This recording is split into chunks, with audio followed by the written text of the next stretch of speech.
are they better off without the king? We're gonna talk about that with Dan in his segment, and he's shaking his head. No, y'all just took a big L to my Bulls on his return, buddy. We're gonna get all into that. You even got Pat Bev all jacked up out there flaying his little arms around like he a little ninja action figure. Then we also get into Lamar Jackson and his situation. We were talking about that a little before the show started. Rumors to Atlanta, rumors to the Commanders. We'll break down and get into all of that. But first, let me bring in my peoples. First, let me bring in the person who runs this network. Let me bring in Josie. Josie, what's up?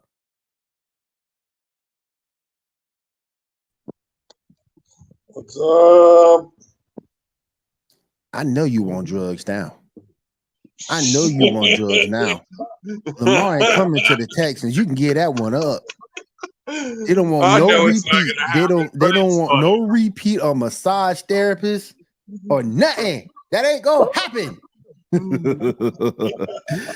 Next, and bring up a gentleman who has forgotten more baseball than I will ever know. Let me bring my man 7 in. 7, what's up? I don't know why you would think that Lamar wouldn't be interested in going to the Texans. They have an amazing massage therapy program there in their facility. Best strip clubs in the country. And Texas is just amazing for black guys in general. So why wouldn't he want to go to the Texans? Like, what's not to want about this group? Oh man, don't even get me started with the law enforcement down there. Don't even get me started. Anyway, let's go. Anyway, let me move on to our next person. This man is the ultimate LeBron James apologist. This man says LeBron can lift cars, can lift houses, and save cats out of burning trees. I remember my man Dan, the Dick Warner in. What's up, Dan? I love how I just get all this shit when I'm not on the actual screen, and then I have like 4 different things to respond to right when I get on. It's like, which one do you want me to address first? Okay, issue number 1A. Issue number 1A, Will, with all of that. No, I'm just kidding. The first 10 minutes of the show is just me addressing everything that people said at the fucking shit. Well, there's a revision now. No. Oh man, I should have gave you the Cliff Notes version. That's my bad. I'm also not super prepared tonight because I spent a lot of my day tailoring this Sam Cassell jersey because I see it doesn't. I made it a basketball jersey because Sam Cassell plays basketball, and I was like, why is that? It's like a Kansas City Kings jersey, and Sam Cassell, it's a Cassell jersey. So and I was like, he really just wanted to show. He really just wanted to show off his guns. That's all it was. That's all it was. Still though, it's a Sam Cassell jersey, so it should be short sleeve because they only did the sleeves thing in the NBA for what 2020 or something like that. It's a Sam Cassell jersey. Crickets, absolute crickets. More like Matt Castle. Anyway, let's go ahead. Who's Matt Castle? The best quarterback in Chiefs history. That's who.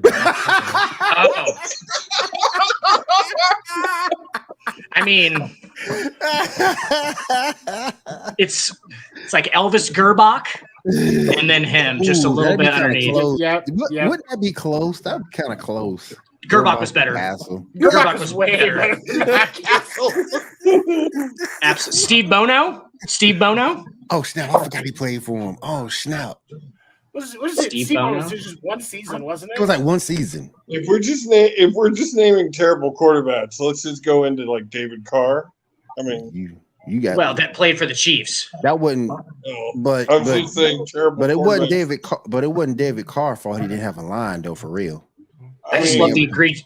That man was on that. Every time that man dropped back the pass, he was on sack watch. He ain't know where it was coming from. Left, right. Holds record for most sacks in the season.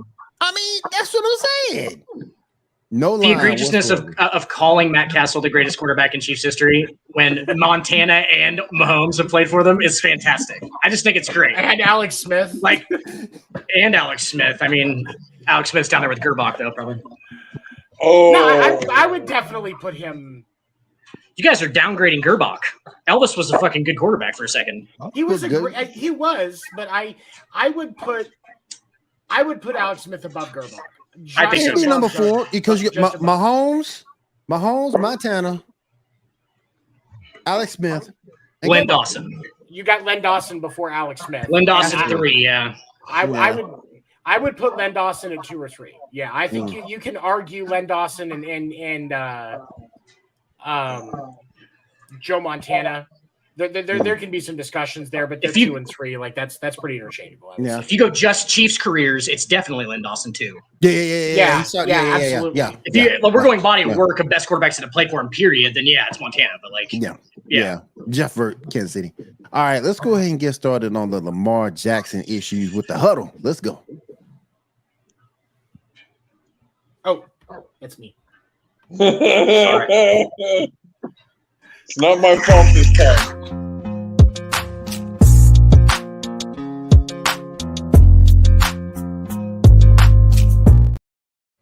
All right, Sorry, me and y'all. Seven Just much read.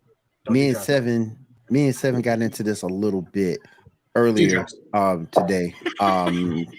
Lamar Jackson, what the hell is going on? What is going on? There's This is rumors turning of him into going saga. That's what it it is. turned into a big movie production. I mean, the Commanders are in play. Seven just told me the Falcons were in play, and I heard they weren't, but teams can lie. The Falcons are in play. Joseph's whooshing the high heaven. He comes to the Texans. What is going on with Lamar, y'all? Why nobody want to sign him? so Will, what? At what? Sorry, 7. At what point though did the Ravens and Lamar Jackson get into that part of their relationship where it was too far to turn back? You know what I'm saying? Like that's somewhere it happened in there. Like it was like enough has been said. No longer. When Lamar Jackson didn't come back from his injury this last season, Yep. I knew that he was done. That was for me. That was the turning point because I think that in the right circumstances, he could have come back and really helped them make a push at the end there, but he didn't. And then you look at the fact that he requested this trade March 2nd. So we're the 27th. So that's 25 days. And now Lamar leaks it. He's wanting to take back control of the narrative and stimulate the market, because if teams know that it's not necessarily 2 first rounders that they're going to get or that they're going to have to give up, now it could be a first and a third and maybe a 5th next year. I think that's what they were throwing around on Undisputed this morning. I think that's a pretty good. I think it's pretty reasonable compensation for. Be good to Lamar me. Jackson. It'd be good to me. That's But reasonable. Yeah. that's reasonable. He's a unanimous MVP. Yes, there's been some injury issues. Yes, he is 1-3 record in the playoffs, but He's a You possible MVP again, depending on how he comes back. absolutely Depends where he goes. That and too. again- That too. And that's what I said earlier. I firmly believe this. If he goes to the Washington Commanders, this is the perfect scenario because you've got The Washington Eric Bieniemy who? as your The Washington. Commanders. Did you say command? Okay, I didn't want to be sure. Go ahead. Yeah, I said Commanders. Okay, I want to be sure. It wasn't the New York team. It wasn't the New York team, Will. I didn't want to be sure. And when you look at the Commanders in the situation, you've got Eric Bieniemy as your offensive coordinator, and Eric Bieniemy is running that offense. That's EB's offense. There isn't anything from Ron Rivera coming on this. He's a defensive guy. This is Eric Bieniemy's offense in Washington right now. So, or with this season. So if you put Lamar Jackson in there, this takes away any excuse for either one of them to make something happen. And I'm not saying the Commanders have to go to a Super Bowl, but if you give the Commanders Lamar Jackson, they should at least be consistently a playoff team, especially because he will actually have more targets to throw to than his fucking tight end. It's just a tough division. That's why I is, said and wild card playoffs, Yeah, not necessarily Super Bowl, but Yeah. they should be a postseason team. right. yeah, is the point too that the relationship between Lamar and Baltimore went so far, or is it the fact that the Ravens might have figured out that Lamar Jackson is sort of one-dimensional as far as he's not? I think that he got figured out after the MVP season, and I don't think that he I would adjusted say properly. I would say we need one season away from Baltimore to see, but I tend to Yeah. lean yes with you, Dan. I agree, but I think we need to see what he can do one season outside of Baltimore. There's a part of me that thinks he might, like I just said, I think he does have an MVP season in him still. He's still just the same. with He's the the same right athlete as he was when he won MVP. Same guy. I mean, yes, the injury, but like, The injury issues. yeah, but still, I mean, I think he's probably the same. I mean, he's definitely his ability to run is still good. Let's just say that. You know what I'm saying? But do you guys think if he goes to the Commanders, he's got a couple of targets there already? Do you think if he goes to the Commanders, he's not running as much and throwing back more, which will going back to pass more, and that limits his injuries? You actually see what kind of a quarterback he Well, can be. and that's what he was when he won MVP. That's one of the things. Well, you remember back in the day, that was one of the things I liked about Lamar is he passed before he ran. He was quarterback first, but in the last couple of years, that's changed. It's because he's lost a lot of his targets, and that's why. But if he could get back to that, at least 75% back to that, that's where you talk. I think you talk about an MVP Lamar. And I completely agree. And I think that's the thing here is there's too many reasons to explain the deficiencies in Lamar and in Lamar Jackson's numbers for me to just write him off as being figured out. I think it's a relevant question, but I don't think we have the answer yet. I think we need to give him an actual confident answer because all last season we were constantly talking about the fact when we would bring up Lamar Jackson and his success or lack thereof, the lack of targets that he has had consistently, and it's been decreasing every year since his MVP season.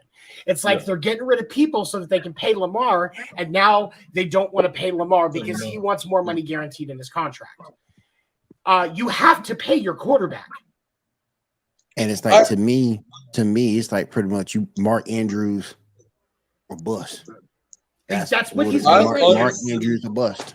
And And when the Mark only Andrews- reason I think you're right on that, Will, is because Mark Andrews is about to be out anyway. He's about to be out as an owner. And so he's kind of given he could kind of give his last FU and give Lamar a guaranteed. Because honestly, I think a lot of these teams are trying to prove a point with these not wanting to do guaranteed contracts. And because you had Atlanta who was willing to just do this with Deshaun just last year, and now doesn't want any part of it. Bullshit. And Seven said it earlier. The person we really need to blame those owners up in Cleveland for this. It's the Haslams. Yeah. That's what we need to blame. That's what we need to Because blame. If they didn't give him a fully guaranteed deal, Yep. Lamar Jackson would be getting more guaranteed money right now than he is. Yep. I firmly believe that. This is the owners digging their heels in to counteract and prevent the market from going that way. You can get away with doing fully guaranteed contracts in baseball because at the end of the day, there's no salary cap, so nobody gives a fuck. If you overpay somebody, you overpay them. Eventually, the contract will be off your books. Worst case scenario, you get him to restructure it like you did the Bobby Bonilla deal, and you're going to be paying until they're 60. Sammy got paid yesterday. His $3.59 million.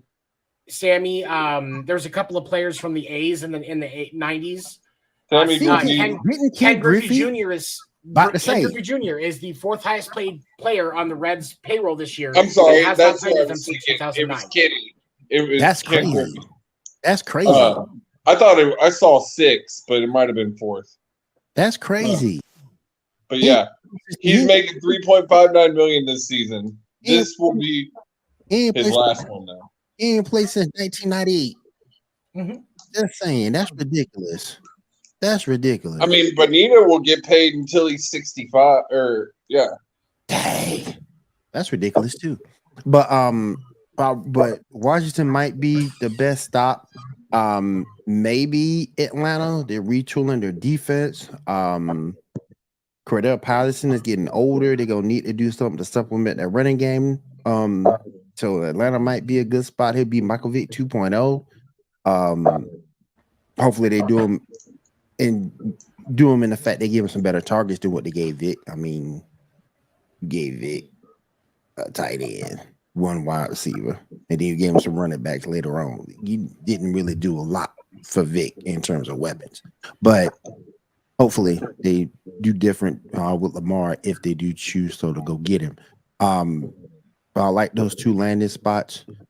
I don't know who else will have money. Seven brought up Chicago, but I don't know if they will trade Justin Fields because Justin Fields is younger.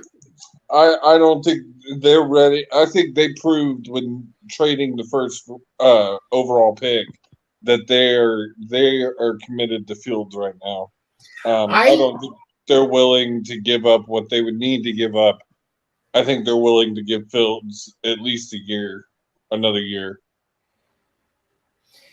The thing for me is like with the I think the reason that Chicago is mentioned so often with these talks and situations like this is simply because Chicago on what they're saying, they want to win sooner rather than later. Yeah. Okay. Justin Fields is above average, but I don't think he is a Super Bowl winning quarterback at the present time. I was going to say he's a couple years at least. And so because Fields is still on a rookie deal, it makes sense for both teams because you take Fields and put him in Baltimore where they don't have as much cap room, so they're dealing with the rookie deal versus the hit that you get from Lamar's big contract. Mm-hmm. Whereas Chicago wants to win. You have a guy like Lamar, you make sure you put more of the pieces around him, make sure he has people to throw to so he doesn't have to run as much. And you have the cap room to pay him.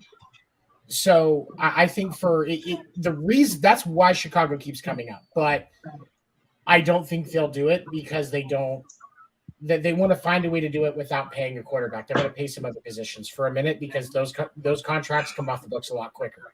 Yeah. 4 years as opposed to what 6, 8, 10 when you're signing a franchise quarterback. So yeah. Well, and who's to say right now, Seven, that they can't get the same amount of production out of Justin Fields or more than Lamar Jackson will have? That's what I'm saying at this point. Yeah, I mean, yeah. That's what I was saying. Yeah. If Fields is one of those quarterbacks which is going to matter, which I think matters to some extent with any player, but Fields is definitely going to be about scheme. You play to his strengths, and you'll find a lot more success out of Justin Fields, and you can get results. So if you get him the weapons and scheme everybody correctly, you can still get there. I just think it's going to be another year or two before he's ready to be in that position. And do the Bears – and well, apologies if you mentioned this. Sorry, guys, about the break. But does Chicago have the roster to facilitate at this point? Like, do they have the pieces? I mean, you'd have to like really scramble if you're going to go, hey, we're going to win now. Like, we're going to win now. Like, does Chicago have the pieces if they get Patrick Mahomes at quarterback to win now? I mean, yes, you do, but like, you know what I'm saying? I don't think I would they say do. no. I don't think. Yeah, I'd say so too. I'm trying to look at their depth chart right now. I don't think that roster's constructed. You got While DJ. he's looking at that, I got a question for everyone. Mm-hmm. What is everybody? Who do y'all think at this point in time has won the free agency battle? I'm not going to say one, but I will say that the Texans have done very well in their pickups. Not better than Carolina. When you go back and Not look better at than it. Carolina. With moving up to number 1. Yeah. I'm excited for what D'Amico's doing in Houston now. Like, I'm really excited. But Will, who do they pick at 1 though? Sorry, Jizzy. That's where I was going with this. Like, okay, we sorry. discuss this every week. I think Bryce Young. I want to keep saying him, but his height is just being made such a big deal of. And I get it. Seven. The size period. Seven, while you're looking at that, let me ask you a question. Bryce No, Young, I've got it up. doesn't he kind of remind you a little of Kyler Murray? A little? I can see the comparison. Kyler's more stout though too. But Hey, yeah, like that. Yeah. Kyler is a lot more broad. And I think that's one of the reasons why his height isn't as much of a problem. I think unless Bryce Young gets into the gym and bulks up a bit, he's gonna have a harder time unless he, again, right scheme, right coach, right situation, perfect. He'll be super successful. But I think Bryce Young is going to be one of the ones that could be on bust watch out of this draft. Simply, and I know we try to say sizes and everything, but honestly, in this game, in today's age, it is. This isn't fucking baseball. I'm sorry. Yeah. It is. Basketball. Bryce Young has a very Aziz Ansari build, doesn't he? Seven. It's very Aziz. But that's why It's just I know Aziz Ansari. Okay, but that's so nothing. But that's why I like CJ Stroud a little bit better. He's a little bit bigger. It's gonna take him a minute to get used to the NFL, but neither one ready to start right out. yeah, neither one of them ready to start. Well, Yeah. Bryce is though. That's the thing. Bryce is though. Apparently, like that's kind of the thing. No, I'm like still hearing- mind-wise. Mind-wise, I got you. Mind-wise, yeah, that's what I'm saying. Yeah. Well, the thing I've also heard they're still really high on that Anthony kid too. I like Anthony Richardson a lot. He might be the steal, honestly, from Florida. You're taking And- number yeah. one, though? Jan, did you hear what they were saying You about? can't take him number one though. You can't. You can't. I mean, you Did can't. you hear what they were saying about his combine interviews? Though they said they were some Yeah, of the best killed him. he had ever. Yeah. Yeah, he killed him Yeah, yeah. And He was up You there know, with Bryce why Young as can't far you as take him number one. I don't. because of what happened at Florida. Because of what happened at Florida. Like if he's in Florida and he's the best quarterback in the nation, he like that Florida roster will win him games. You know what I'm saying? Like he'll win a lot of games. And his college record isn't that great, if I recall correctly. So like they had talent, and basically like people are scared that he didn't win. How can he not win in college when he has that Florida Gators recruiting? He has that Florida program. Like how do you not win if you're going to play in the NFL? You know what I'm saying? you Exactly. ask What a it valid is. question. You ask a valid question, but you have to remember that Cliff Kingsbury was 10-14 in his college head coaching career With Patrick Mahomes, I know. with Patrick Mahomes as quarterback. Okay, and then we also have to look at one other thing, and you and I have talked about this. The value of Anthony Richardson is the fact that, first of all, culture-wise, he can plug in with a lot of places that some of these kids can't. The other reason is because of the fact that he did struggle so much. He's more battle-tested than what you're going to get out of an Alabama quarterback or a USC quarterback who play Yeah. a lot of schools that aren't as good as them, I so would they say don't have as much Anthony pressure. I would say Anthony Richardson is the one out of the three that might be somewhat ready to start maybe mid-season. Not right away, but mid-season. What's up, Hey, man? Will, I got a hot take on this. Sure, go ahead. What's up, Dan? Go ahead. No, Erica just joined because she wants to say Hey, something. Go Erica, ahead, what's Erica. up? Go ahead, Erica. No, she just No, wanted to you're good, Dan. Go ahead. No, I was just gonna. I was gonna have a hot take real quick, and I was waiting for the intro, but it's fine. The hot take intro Great. takedown doesn't need to happen.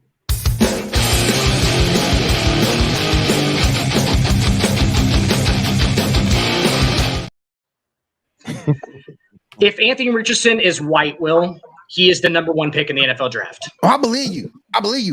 You know where If that he's come a from? white guy, And I'll you know give where you that that. come from? I'll give you that. And you know where that come from? You know that come from Christian McCaffrey. Yep. Because if Christian McCaffrey was black, he would have been the number one pick in that draft. His draft. And did you see his Bussin' with the Boys interview? Yep. Oh, Yep.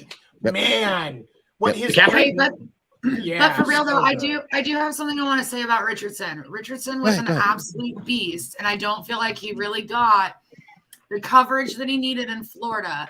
I am so glad that Richardson was able to actually prove somewhat what he has the ability to do in that combine, because that was gross with the records that he broke and everything. I'm really excited to see what he's going to do on the NFL level And the thing here, that he wasn't able to accomplish in Florida. so Erica, if a white guy comes out and has that exact same NFL combine, number one pick. that's the number one pick in the NFL draft, is it not? Number Yeah. one pick. Number one pick, easy. She just want to say it. For sure, You're so right on I that. would definitely agree with that, but I also hate having to like talk like that because I just don't feel like the race should come into play. It You should should It be does, able though. to- It does, though. It's true, but it does. 110%, and it's really sickening because it shouldn't be that way. How Nope. it should be is based off of how these people are playing the game, not based off of, oh, you're black, oh, you're white, oh, you're But Korean, oh, you're this, you're that. and I Like, agree, it's and just and I that and I, skill level. and I agree with you. But until these NFL owners has a change in mindset to not see color but see Rich white skill, man, rich white man. exactly, it's not gonna change. It's not gonna change.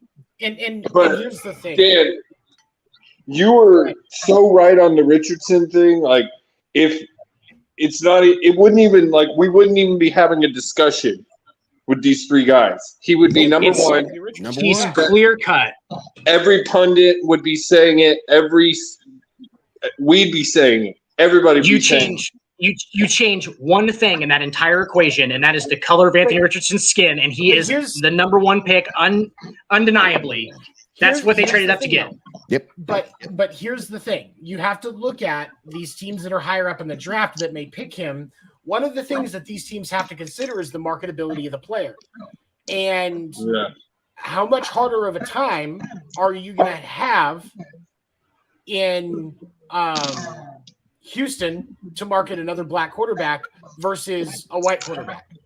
Tony, I understand that's part of the deal. I think we're just kind of pointing out like that probably shouldn't be the deal, but at the same time that it is the deal, right? Because I don't think you have if the guy's good, you don't have problems marketing him at all, right? If a Yeah. guy's that good, you don't have problems marketing him at all. And depending on does that really when it doesn't matter, that's really when it is. It's like if they're undeniably that good, it doesn't matter, right? Right. I mean, that's really what we're trying to say here. So You're like marketability shouldn't matter if you think he's going to be that good. Shouldn't matter, right? And I mean, then- that's But it does because the And NFL then- is It a business. does. The NFL is a business, and how they look at it. Oh, and also another thing, shout out to K1. He's getting his Heisman Trophy at OU spring game this year. who is? Kyler Murray's Heisman statue. Why is he just getting it now? Because they take time to do them and make the statues. They take four fucking years. I mean, yeah. Probably COVID. I mean, look at the Do you remember the Spellman brothers? Yeah, I do. You do? Okay. Yeah. So what? They just got their statue 2 years ago at the spring game. Baker just got his I think his was like a year. Yeah, it was last year that Baker got his. You're talking about the Heisman that's like on OU's like campus, right? Like his statue, like yeah.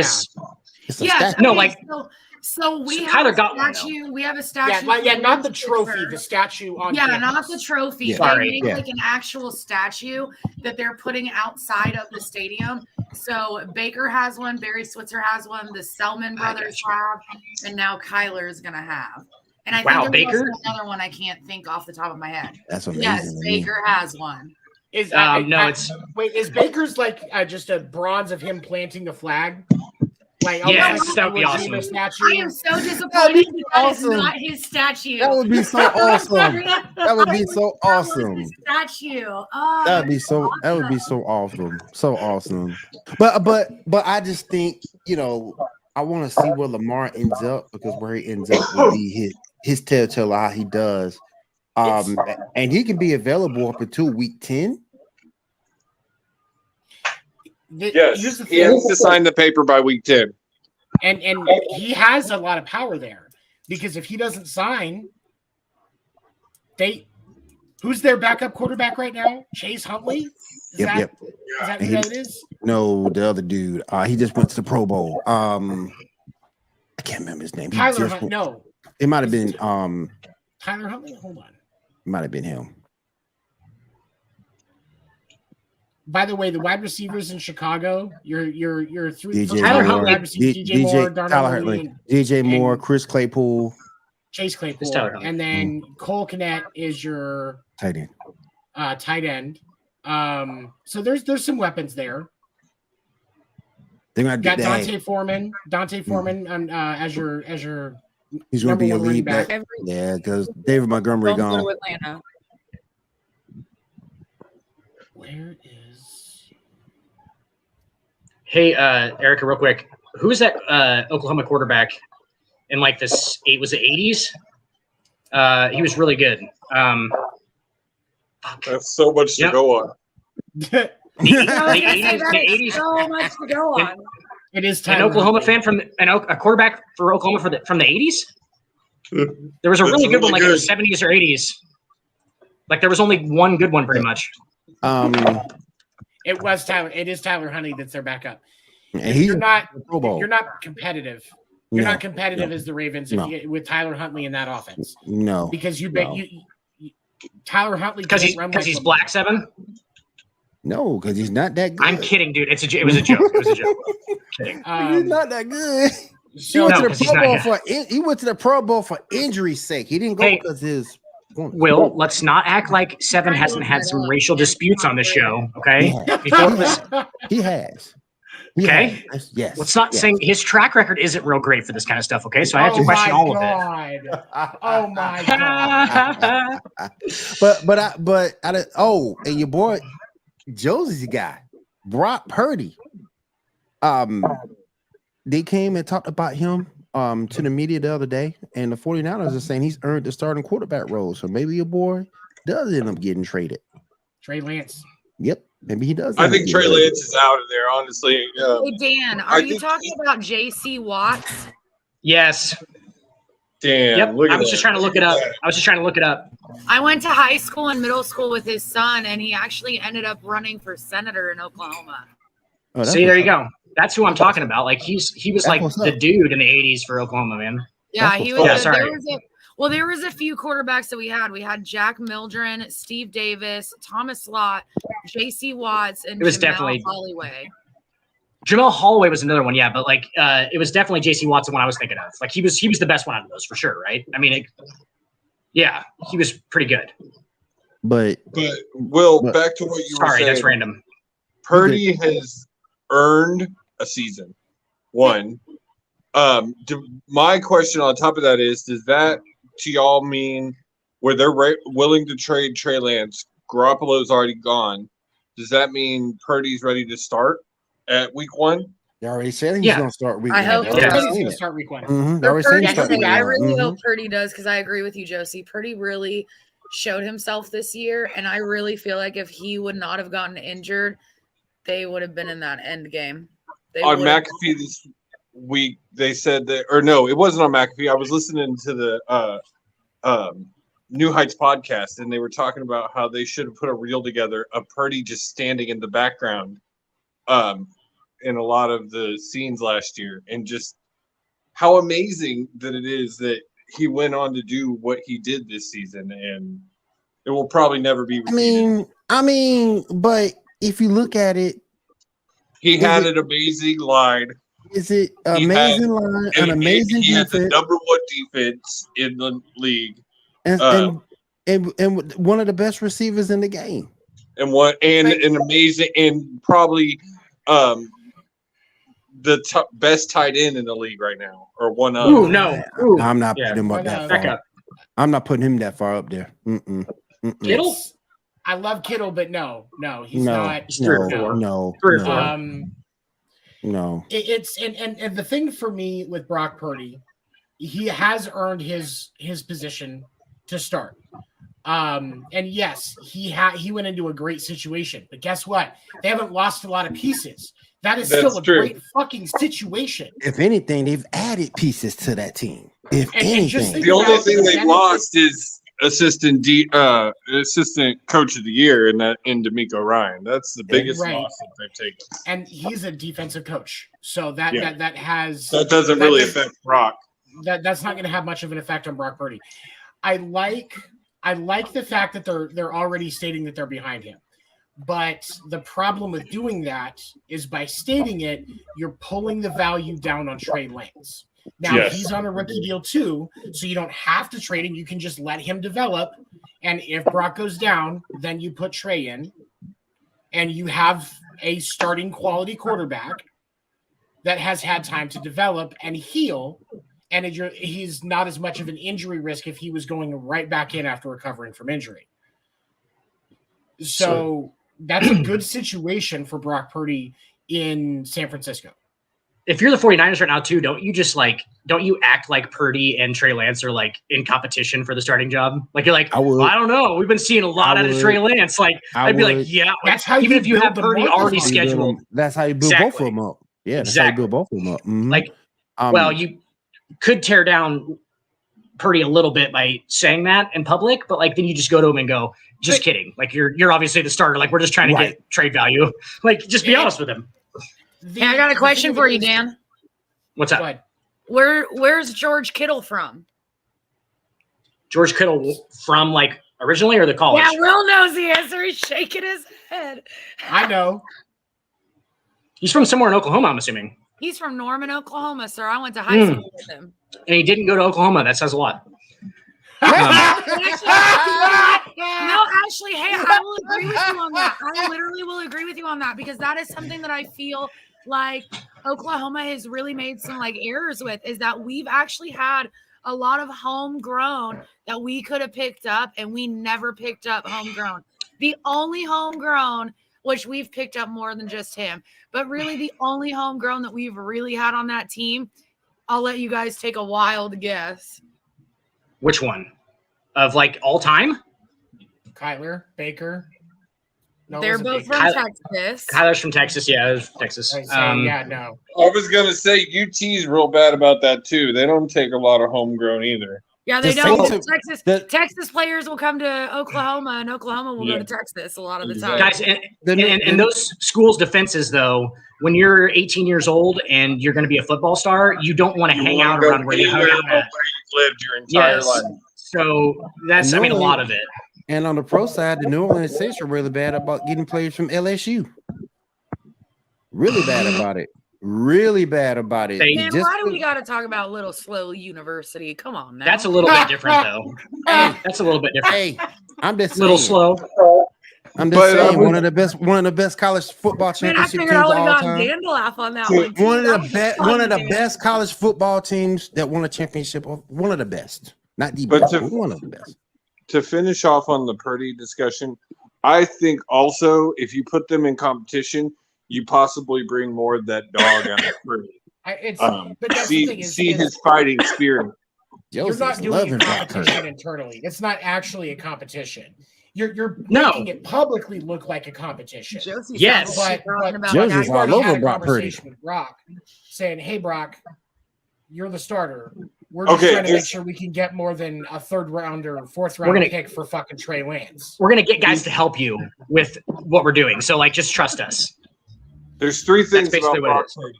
One, the story is amazing. Two, he's really talented. Three, maybe he's cute.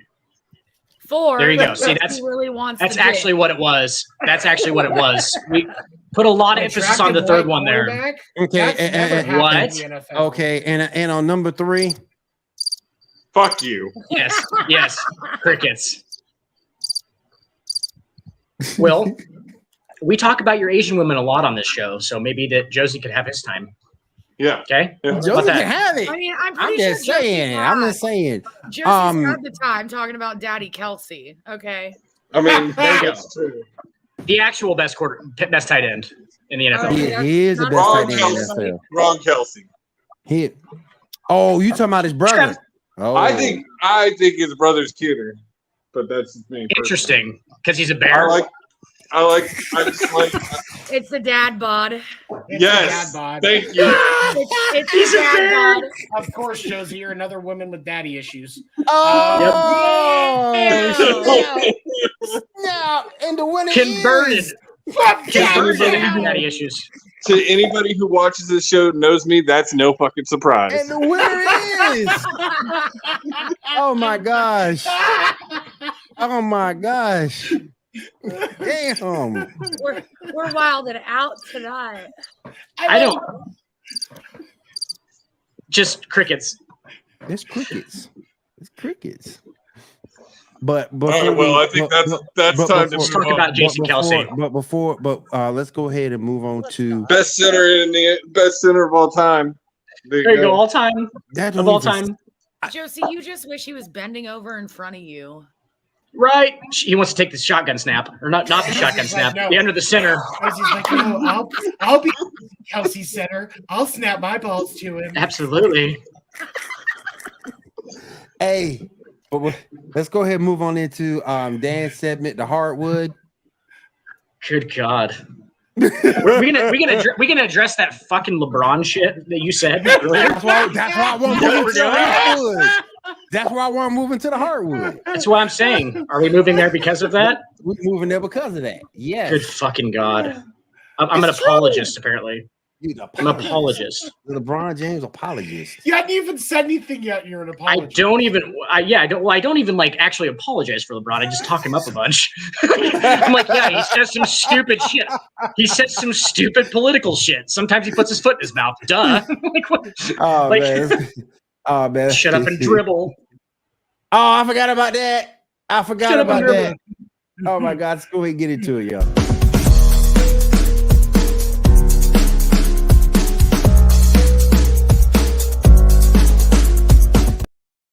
Okay. Dan, and I'm talking straight to Dan right now. The reason why I said what I said, because it's kind of funny. Lakers are playing well without LeBron. They're winning games. AD's taking over, doing their thing. They move back to 500. LeBron comes back. Mhm. They get destroyed by the Bulls.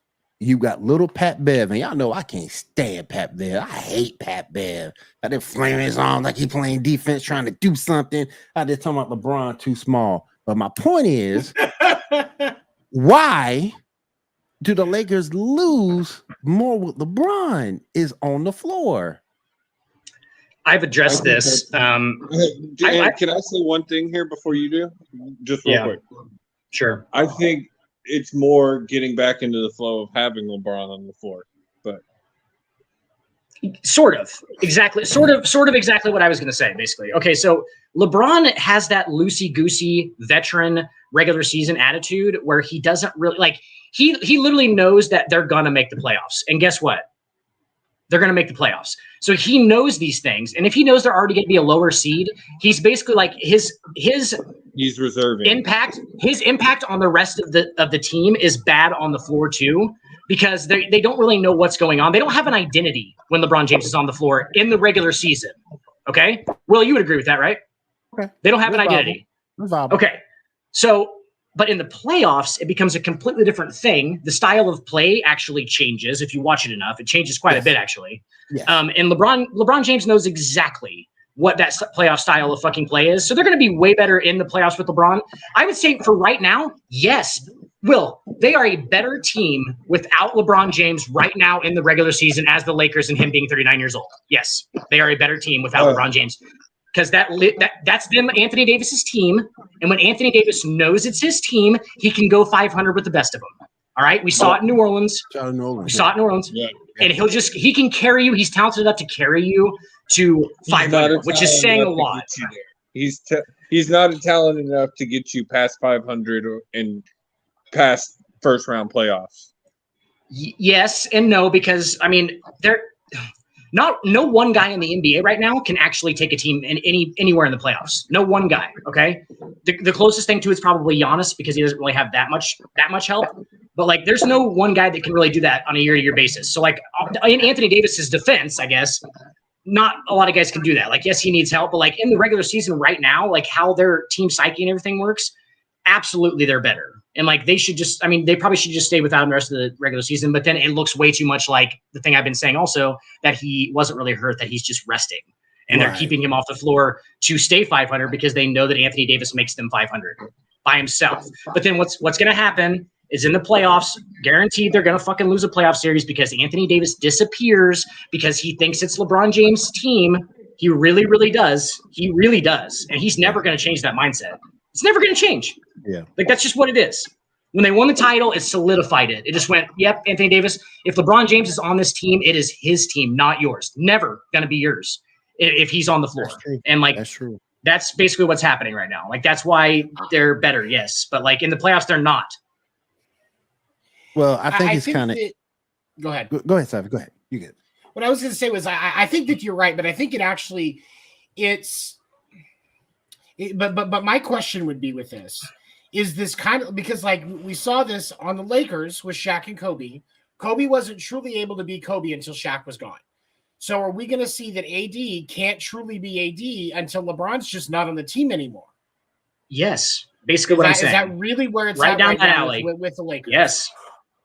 Yes. I think psychologically Anthony Davis is weak. I think psychologically he is weak. And I think that LeBron James a little bit is psychologically weak. Me and Stacks talked about that on Hardwood a lot.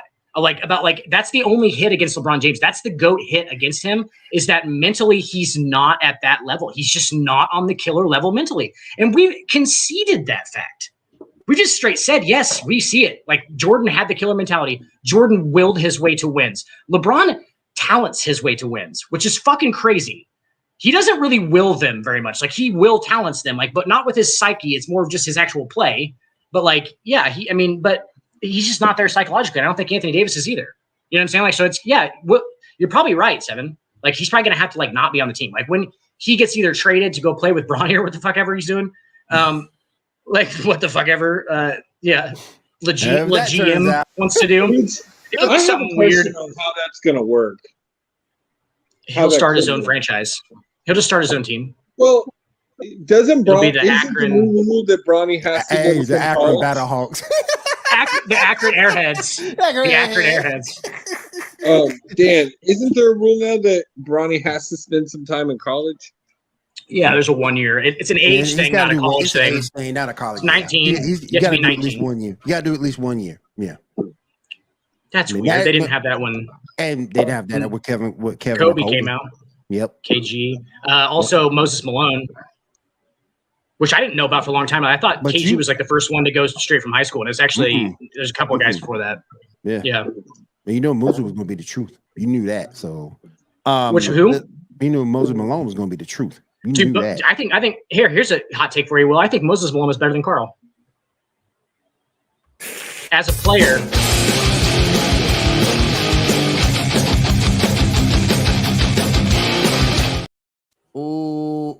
I love how that goes on for just a second too long, and I like it. It's like a half second too long. We need to talk about that on a hardwood. That's a good discussion. Moses and Carl. That's a good discussion. I mean, Stacks, if you're watching, that's a good discussion that we need to have because I saw both play, so we need to have that because that's a good one. I'll message him, and on Wednesday he'll have like a fucking whole data sheet. He won't be like there. written down and memorized. He's not going to be there this week. He's coming to Phoenix. You know what I mean? Right, that's right. Yeah. He said he was doing it live from Phoenix, Seven, right in your living room. He said, I'm just going to be in Seven's studio doing it. His Seven's studio right from his laptop. If he's taking me to that Suns game, you bet your sweet ass we'll do a show here. I don't give a fuck. Yeah, there you go. Exactly. We got some scores to go over real quick. Some interesting games going on right now. We got the Phoenix Suns over the Utah Jazz, 95-83. That's heading down the fourth quarter. 8:52 left. We got a nice little battle going on in Denver. The Nuggets right now are up on the 76ers, 71-61. Battle of your boy Embiid and Jokic. Three times straight MVP, Nikola Jokic. Ain't nowhere in the world that man won it again. I love Jokic, I do, but it'd be a crime if he wins it again, y'all. It's gonna be Joel Embiid. It's gotta be Joel Embiid. Is Embiid even playing tonight? Hold on, I'm looking right now. Embiid isn't playing tonight. Yeah, he's got some foot thing. That's some foot thing going on. Yeah, and 76ers coach with Doc Rivers, right? Yes. Said that they don't care about seeding. They're playing for the playoffs, and that's I got a hot take. I got a hot take. Can I get the music?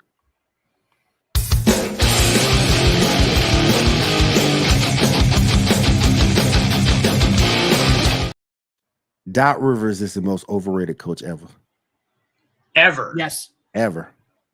That man has lived more off that one ring. Two final trips, one ring. That man has lived more off that one ring than any coach I've ever seen in my life. It's just 2 finals, 1 ring, and the rest of the 99.998% is choking. It's Choking. choking. Yeah. Is the whole rest of the thing. Yeah, because like I think it's almost a feel good thing for people at this point that Doc Rivers for real. I think it's like a feel good like they're like, hey, I want to see Doc Rivers because he's a good guy by all accounts, and he's very good to his players. You know what I'm saying? Like, so all the players want to see him win and shit, and he just shits the bed every single time, and it's become like kind of like a feel good. We wish Doc Rivers would win kind of thing. And the thing that kills me, the man has had talent. Every stop he's been, he's had a lot of talent. He gets the best jobs, Will. Yes, you could say Blake Griffin was overrated later on due to injury, but he had Blake Griffin at his peak. In his prime. Who was out there was out there just athleticism himself into 20 and 10. Like was just out there. He couldn't even play basketball, dude. Nope. Go back and watch a Blake Griffin game. Dude almost can't dribble a basketball. Not even joking. And like he had rudimentary skills, like Tony skills in basketball. And like he was just such an awesome athlete. I can dribble the ball. I just can't shoot for shit. Thank you. neither could Blake Griffin. So it sounds like a pretty good comparison. Yeah, he was just out there just bouncing around getting 20 and 10. So like yes, like the talent that he has had has been through the roof. Obviously, you have KG and Paul and Paul Pierce and Ray Allen. And Ray Allen and that whole roster. Rondo, and a young Rondo. Rajon Rondo. That starting five is stupid. Those guys are all in their kind of that Boston team will go down as one of the best in a dynasty of great Boston teams. That Boston team should have won 2 championships. And then, I was going to say they only won the one, huh? God, I don't think about that kind of stuff sometimes. I'm like, that is fucking shocking. I mean, you have them kind of at the end of their careers, though. Like, they were older. Like, KG was older and shit. He played like 10 years in Minnesota already. Yeah. But we have to go back to with Doc Rivers. That guy chokes more. His teams choke more consistently than a white chick in a porn video. Like, it is fucking ridiculous. And that's it is. As I respect Doc Rivers for his leadership style, and he's got some great quotes. We can all agree on those things. The media, he's amazing with the media. It's not Absolutely. Just Blake. It's not just Blake. It's all of us. It's not just Blake. Not just Blake. But as consistent as Jamie Lee Curtis without her yogurt. Like, I mean, you just can't. Good God, those got dark. Those got super dark. Oh my God. Like it. I'm sorry. I like it. No, I'm not. It's a good thing. Yeah. Dark is a good thing, Tony. But Doc Rivers, though, I don't get it, Will. It has to be it has to just be that feel good thing. Like everybody likes Doc, Everybody just wants Doc to win. So like, if you call that rating him, I guess, like, yes, he is it's more of just, I think it is more of just like a kind of a communal, like, wouldn't mind if Doc Rivers won a championship. You know what I'm saying? Like, right. Like even people who don't like him are like, I wouldn't mind if Doc. He seems like a nice guy. Like that's really what it is. That's really what it is. Andy Reid, but he chokes more in the playoffs than Andy Reid. And the more he chokes, like Andy Reid did early in his career, the more he chokes, the more like beloved kind of thing that happens. You know what I'm saying? Like he's the underdog now. Like America loves a fucking underdog. We know that. Andy Reid learned how to win. Doc Rivers has time left. Daryl's career is not over. He's got plenty of time. Not over. Yeah, it's not over. He's got plenty of time left. That's true. So, but how much time is he going to get when he's consistently? Because there is more consistency in expecting his teams to choke in the playoff than it is for him to win an NBA Finals. Now, if you're a team that just wants to make it to the playoffs, you can get that little bit of extra revenue, and that's what it's about. Doc Rivers is your guy. Right. But when is he going? How long is he going to keep getting good jobs that he's just going to choke away? This is his last one, Seven. This is the last premier one that he gets, and he's going to be there for a second because I think they're going to make quite a bit of noise in the playoffs. Philadelphia, I think I have Philadelphia in the Eastern Conference Finals, and I think that's fair. Yeah. And it's because of the style of play that they play. They're usually good in the playoffs, but they're not. They don't choke stuff away like Doc does. Kind of choke stuff away, but like as a team, Harden kind of whatever. Like his role's been diminished at this point. So like they're more Embiid centric. It just matters if guys are going to have to step up. Some young guys that have never played in the playoffs. Tyrese Maxey's going to have a huge playoffs. He's going to have to be their second best player. Okay. Second best scorer for sure. And that's a big role. Tyrese Maxey is a fucking stud though. I'll tell you that much. He is. I think Duke can ball. He just has to do it.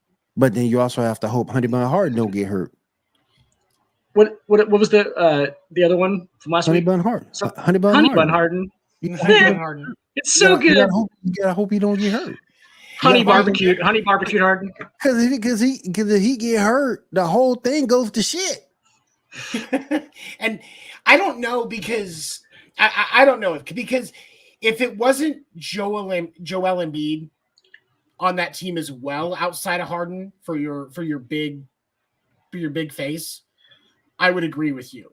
But I also don't think that you're going to get a lot out of Joel Embiid if somebody else doesn't step up in Harden's absence. Yeah. And I think that's going to be the crucial piece because we can all agree Harden getting hurt, it's an if, or it's a when, not an if at this point. No disrespect to the guy. He's had a great career, but it's just disappearing. Especially in the playoffs. Or just disappearing. And so it's more about who's going to step up at that point and who's going to be already stepping up before that point, because it can't just be when Harden goes out. It needs to be already consistently doing more. That's what I was saying. Yeah, like with his role on that team is no longer the number 2. So like they don't need him to show up at all. Like, you know what I'm saying? Like that's kind of what I'm saying. Like that's why I think they're going to make an impact. Is because they don't need James Harden to show up.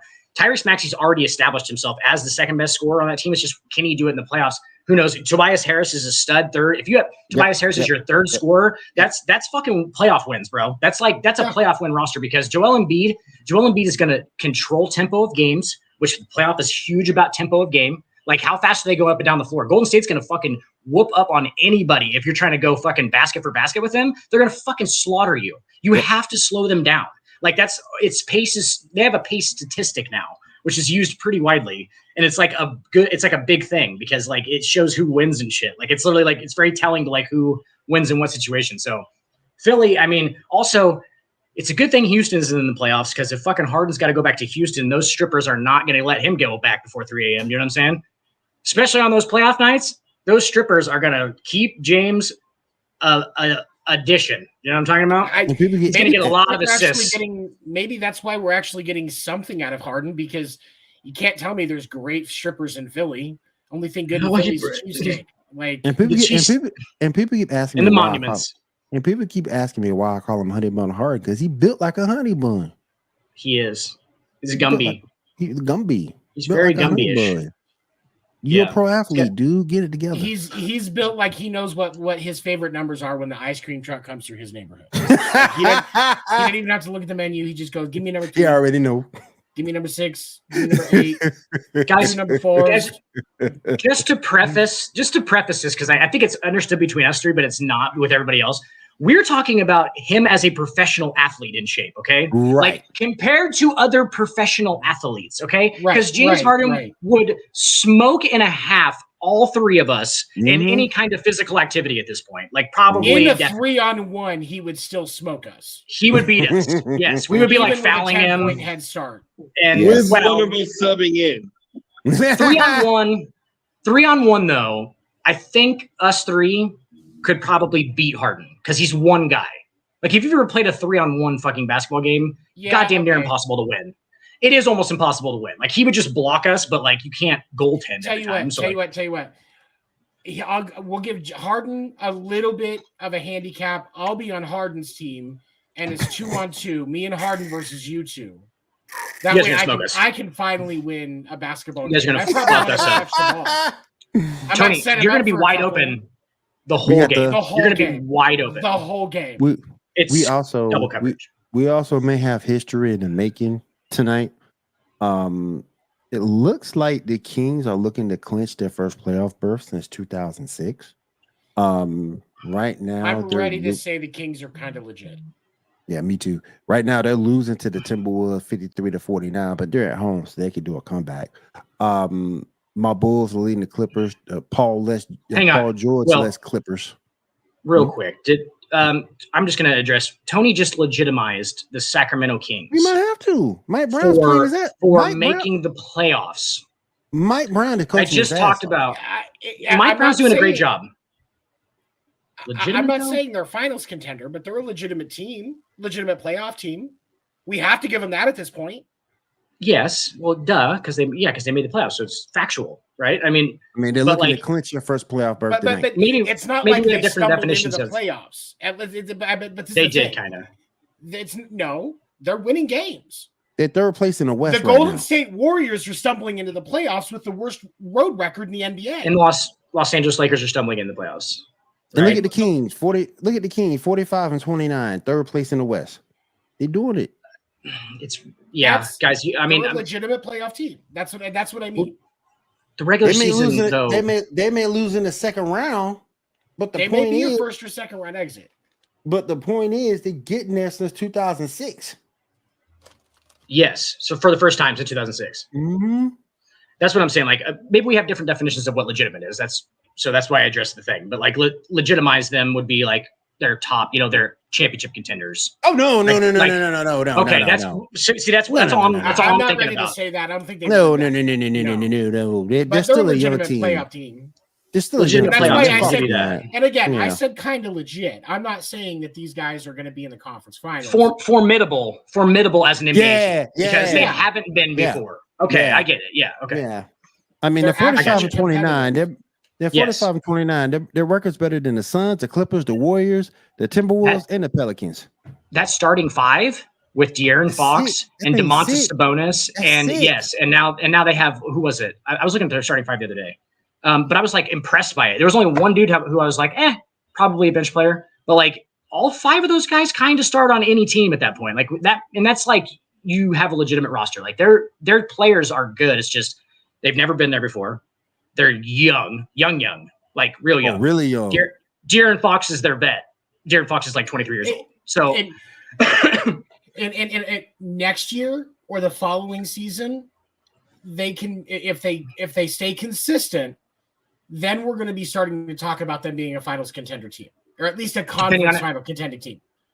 depending on how they do in the playoffs this year. If they make a run, Right. if they make like a second round run, you're like, oh, yeah, it looks legitimate. Like they could have got to the Western Conference Finals, then yeah. But if they just first round exit, I don't think they're anything different than the Sacramento Kings. Right, yeah, and that's the thing. It's but just to I don't know, because I think it still gives them a little bit of legitimacy because of the turnaround that they've had.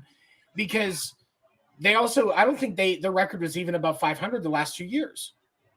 That's a No, pretty they've been stark turnaround. they've been Yeah, in the basement of the NBA for since that like 2006 team, Mhm. which Exactly. will by the way is fucking that starting five: Vlade, That was Chris too. Weber, Vlade too, Peja Chris Stojakovic, Weber. Mike Mhm. Bibby, and Doug Christie Yep, was that yep, starting Doug five. Oh, Christie. Mike Bibby. Yep. Mike Bibby. Yep. I really Yep. liked him. Yep. Yeah, stud. But that anyway. I but love me yes, some Mike Bibby. I have like a fuck ton of Mike Bibby rookie cards. I guess wrong on that one, huh? And don't forget, and don't forget, back in, a little further than that, they had your boy Jason Williams. They had white chocolate. Jay Will at the same time as they had Weber and D-Bots, and then but there was that six team. But like then Bibby came in. Bibby was a better point guard than He Jason was better Williams. point guard than Jay. Yeah, he was a better point guard for sure. He was Better he was NBA great player. at the point, and Yeah. that's why I like him. I Yeah. mean, he wasn't going to give you 25 points a game, but he knew how to direct fucking traffic like nobody's business. Yeah, Bibby was he was the sick. floor general in a time Yeah. where that was actually still a thing because Mhm. like it's not in basketball anymore. In college, it is. You can still see remnants of it in college. There's definitely a floor general guy that every guy he brings up the floor, every time. Watch an NBA game, dude. They don't have one guy that brings up the floor. There's like two or three of them rotating on like they just kind of, it's just whoever inbounds it. Like they can all handle it all the way down the floor. In the NBA, your point guard is, like let's say for example, Chris Paul. He doesn't bring the ball down the floor for the Suns, but He he's starts the point guard. sets and shit. He starts sets. He's going Yeah. down. He's calling plays while the ball is coming up the floor. Right. I think Right. they just do it differently in the NBA now than they used to because they've realized the value of the guard already being down there and seeing how they're setting and then calling a play or even giving somebody else the opportunity that's bringing it up and because they Well- see something, giving them the opportunity to throw it out. I think that there's Kind of. value in mixing it up because it changes the approach of it. 100%. Yes, that is definitely part of it. I think the main part of it obviously is fluidity in position. So like Vlade Divac ain't bringing the fucking ball up the floor. Okay, they're not Hell just no. cautioning to Vlade Divac so he can bring a ball. No. Like, think about it. There's very few of those dudes left. I mean, I've seen DeAndre Ayton braid up the floor. Do you know what I'm saying? Like, he's like the quintessential center. So like the position fluidity is really the thing in the NBA. Like, they've figured out that like if this style of play takes somebody who plays all 5 positions basically, almost like, or at least plays, you know, the bottom 3 or the top 3. Like, you have to be the shorter guys. usable on the entire court now more than ever Right. in professional basketball. Because Right. It's not spread like now. soccer where everybody still stays in their position. In the NBA now, everybody's moving around. It's more, like you said, there's more fluidity now than the rigidity that you had in the way that the game You was can't run be back you- even into the 90s. You just Yeah, can't be for you sure. can't be AC Green no more. Because on No. offense, the only thing AC Green could do is sit that baseline jumper. Everything else he can't hit. But And, you gotta and, get and better get an than offensive rebound every once in a while, and that was Yeah. his only operation. Tristan Thompson's the perfect example of that in today's NBA. Phased out. Yep. Phased Yep. out. After the LeBron years, Yep. he was phased out. Yep. He played Yep. well with LeBron because he was an energy guy off the bench. Okay, or I think he started during those LeBron years, but He started. regardless, he's an energy guy, right? Worked hard, got rebounds, played defense. I mean, those guys are being phased out as well. Those almost don't exist. Somebody has like Quickly. some kind of offensive prowess. Real quick before go ahead. ahead. I What I wanted was to bring gonna up say the was- go ahead, man. What We'll I was just going go. to say, closing on that, was because the problem is like those guys, like you can't even rely on them from the 3, and if you and you can still use a 3 and D guy in today's game, but Yeah, you yeah, can't yeah, use hell yeah. somebody that is just D and hitting your baseline jumper. That's not. You've got to be able to hit from any spot beyond that arc if you're going to be a 3 and D guy. At this point, 7, like that's like 3 or 4 of the guys you want on the floor all the time. Mhm. Our 3 and D guys. Like, you want a couple of Mhm. dudes who are your main offensive. You want like 1 or 2 off. If you're lucky, you want 3. Like, if you want 1 or 2 like major offensive focuses, right? And then you want dudes who can just fucking take kickouts from them. That's it. Take kickouts, get back and play defense, and you're good. Like, that's how you want it to play. Like, it just be serviceable, basically. Like, if you get the ball and you're wide open, be able to hit that fucking shot. That's it. And like, that's Malik Monk. didn't used to be a thing. Didn't used to be a thing. Malik Monk all day. Yep. Malik Monk all day. That's a So lot of who's those- serviceable. Serviceable. Those guys, Mike Conley does the same kind of thing Mhm. now. Yep. Yep. Didn't used to, but he does now. Didn't used to, but now I just want to bring up one more thing, and then we can move on to our pro wrestling segment. Have you guys been watching the women NCAA? I've seen some highlights. There's a set of Seen Sports Center twins. There's a set of twins I brought up in our group chat the other day. The Cavender twins. Let's get hot. Get hot in here. Man, oh, Will, is my you fan do on? know, Will, Hmm? you do know they're already signed to WWE and are slated to be the new Bellas.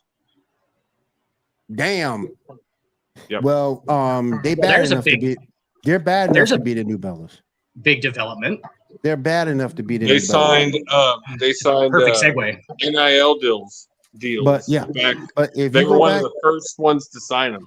but if you go back, and I don't know how Mississippi, I think they played for Mississippi before Miami, before they transferred to Miami. Look at My something AC down just there went going out. crazy. Look at AC something going my- crazy.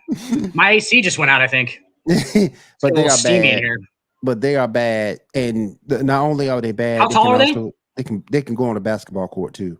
How tall are they? They're 6 foot. Yeah, I don't think 6'5" they're quite probably? 6 foot. No, Oh no, not that tall. they're not that tall. I don't No, think no, they're no, no. 6 foot. No, I don't think they're 6 foot. More like 5'10", 5'11", somewhere Really? on that Ryan. Yeah, Hold on. Still, but Haley still just, tall women. Haley just had a 33-point game the other night. So definitely catch them. Go check them out when We're they gonna- still playing ball. Oh We're my going to god! discuss the women's NCAA. Oh We shit! definitely- I guess they're Brianna not. Clark. It's Haley, because Haley Cavender is 5'6", so that means she's a little shorter than me. 5'5" and 5'6". Uh, Are they really? They look way taller in that picture. They did, Yeah, I but saw. now I think they're my height and they're blonde. Wow, Yeah. interesting. They can also play the game. So definitely. Brianna- University of Miami, man. What they got them? Man, y'all better go watch them play. Seven, Brianna you want Clark. to see something, you ought to go check out their TikToks. The TikTok is crazy. Their TikTok is crazy awesome. Oh my I'm gosh. gonna reinstall What's- TikTok again. Holy shit, Guys, what's TikTok? this off that. What's TikTok? Get the hell out of here. Crickets. You remember Dan? You remember Vine? You remember Vine? Yes, the little 10-second videos. It's like Vine, but in 1 On minute steroids. videos. Yeah. Their Like videos just can go, completely a complete ripoff. their videos can go up to 10 minutes. Guys, I did already know what TikTok was. I was just I should know. never mind. Yeah. Brandon Calvin Clark though is- had 40 in the NCAA tournament, women's NCAA tournament. That's just She was the sick. first woman to ever get to 40. 40-20? Did Yeah, she have like something a stupid. 40-20 That's 10 sick. triple double? That's something like just that? Yeah, sick. it was. I think it was like 40-20-11 or something like that. Yeah, That's like it was just like sick. We're She- gonna First have either to male do or a show. female. We're gonna have The to real do a deal. show. We're gonna have to do a show on the WNBA because you know the thing that pissed me off about the WNBA? We got all this talent in college right now, kicking ass, but yet the WNBA can't sell for shit. well, nobody's actually watching the women's NCAA tournament though either. I'm not even trying to make a No, joke. no. like, they're What's really crazy is the women's We're talking about it. NCAA tournament can get better ratings than regular WNBA games when ESPN runs them. Yeah, not. Sure it does. I'm sure it does. Like for real. I mean, they don't. Yeah, I guess I know what you're saying. Like they do get more TV time. It seems like in college, Mhm. the women's college stuff gets way more TV time. I don't even know where to watch a WNBA game at when they're Well, on. The finals and have my been started. thing I is- didn't even know what's going on. My thing is why isn't ESPN marketing the WNBA more? Because it's something, it's content that you could get that's cheaper. Yep. And Yep. yes, now you don't have to Yep. deal with, you're probably not going to have to deal with Kendrick Perkins much longer because with all these layoffs, we're probably going to see big. Oh, he already gone. He already already got gone. it. Already He's gone. gone. Okay. Yeah. He's gone. He got cut last First week. ones. Um, Will said I knew. He was the first one. He was the first one gone. like Will said I knew he was going to be one of the first ones. And he after was. that comment, Oh, he made, ignorant I'm not ass. fucking surprised. Oh, ignorant Um, ass. Oh, mush mouth. But you're running ESPN now runs MLS games. They run European soccer. They run Mhm. multiple different leagues. They Mhm. run Yep. fucking cricket games and Yep. hockey. What are you doing with all of this ESPN Plus subscriber money? I guarantee you that you would get viewers if you put WNBA and ESPN Plus. I guarantee it. I'm not More- saying it's going to be NBA style numbers, but you It's would not. get viewers. It would be worth it. I think they should give Maybe it as much time maybe- as they give the XFL. You have Maybe if you- ESPN Plus now. That Maybe if you- gives maybe- you a lot of space too. That's That's how what I I've said. Yeah, watched that's what I every said. XFL game. Yeah. Just about. Maybe if you here's an idea, take and market your best stars. Run They commercials. try to do run that. Like, endorsement. Keep that. Try to do something to get those ladies ratings. They're kicking ass. why do you think Kelsey Plum is getting so much fucking viewer time on sports pods? Because they are marketing the shit out of her because she's got a great personality. Yep. And her husband is an NFL player. Yep. Diana, the son, the Mercury have been marketed the shit out of Diana Taurasi and Brittany Griner. Mhm. Down here, what's really crazy is the marketing down here for the Mercury is actually it's not as good as it should be, but you see a decent amount of Mercury stuff around the city. Mm. But you Right. go to a Mercury game now. Right. Keep in mind the Mercury plays in the same arena that the Suns do, and you'll have 40%. Like everybody could be down in the lower bowl and it still wouldn't be packed. Mm. And I think they went to the point where they only sell the lower bowl tickets. You could only get the lower area. You can't even get up in the 200s anymore. It's not a bad arena to watch a game. I think another thing too that sort of kind of messes them up. Women don't go watch the WNBA, and I think that's kind of Yeah. what's really messing them up. Daniel Tosh Okay. says the support your own. Yeah, He's like, exactly. I don't see Support you your guys. own. He's like, I don't see you guys following the stats. Yeah, Bill support- Burr has said the same fucking thing. Yeah. Okay. Support So it your was own. Burr. Sorry. Yeah, it was Burr. It was Yeah. Burr. I not- don't not think Dave. it was Tosh. I think it was Burr because Yeah, you're right. Burr talks a lot of sports for just being a comic. Daniel Tosh talks a lot about the NBA. Daniel Tosh That's loves the NBA. Yeah, loves the NBA. Okay. But support your own. But support your own. And when your own won't come out to come see you play, you got issues. And here's the thing. I'm not saying women's sports fans don't exist because clearly they do, but the demographic of female sports fans is a lot smaller than the male sports fan. And I'm not talking half, I'm talking less than half. And that's part of the problem.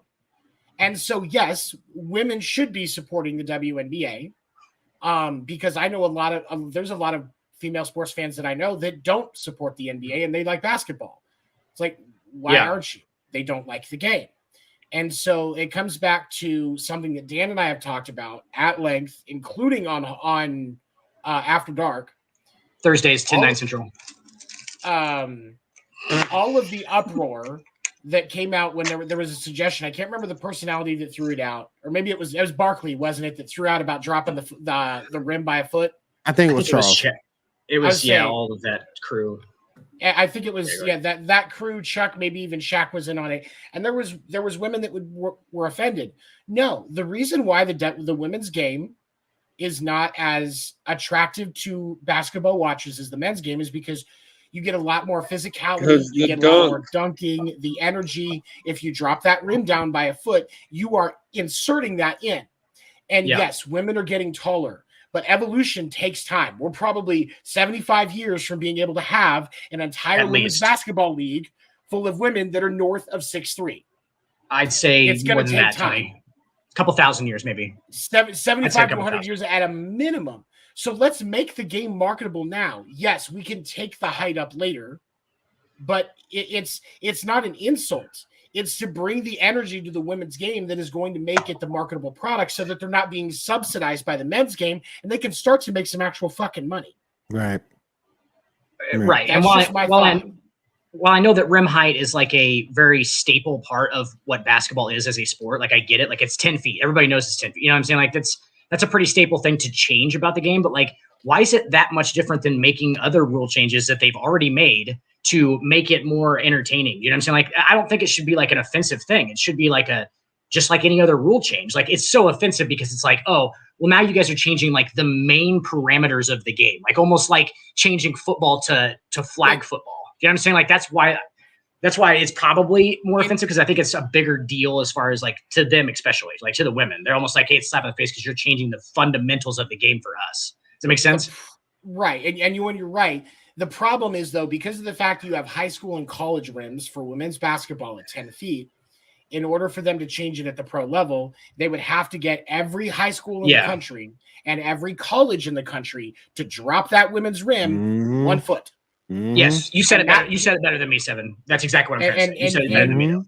And so you have that issue, because then most high schools, like, yes, the rim may swing up and down for whether or not they need it, but you don't have a lot of options to adjust height. Like you can't really do that. And so you're having to outfit every high school and every college in the country with the ability to do that. And then you have to teach the girls to shoot at that height. So all of these things takes time. And I think that that's the real reason why it hasn't been done.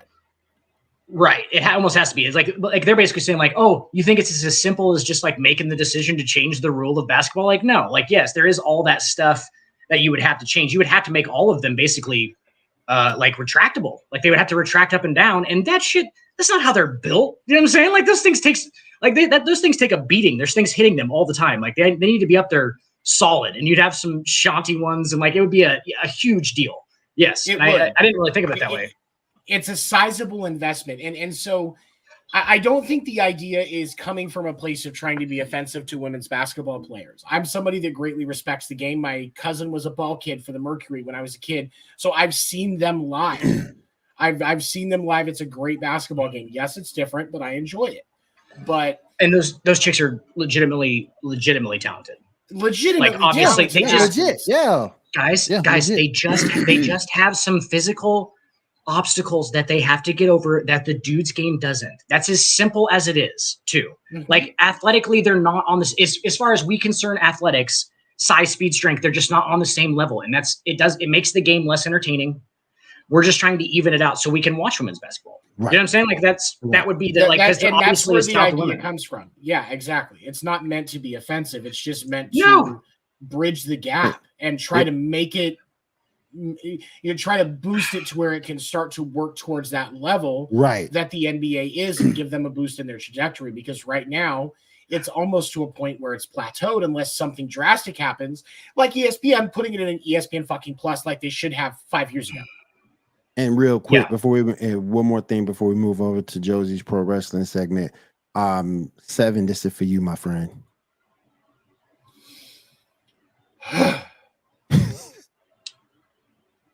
They're not doing any drills though. They should be doing some drills, shooting. I've got a drill for it. They're on the.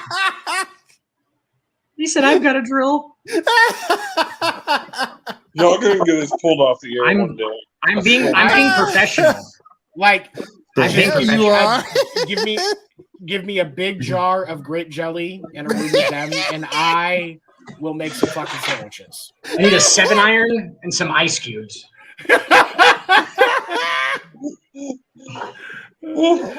Oh my gosh. Oh my gosh. Go check these ladies out, man. Oh my gosh. They're all on YouTube. They're on TikTok. Definitely go check them out. Oh my gosh. And a bear, live or stuffed, preferably stuffed for safety reasons. And on that note, let's go ahead and move into Josie's pro wrestling segment called Fight Night. Let's go.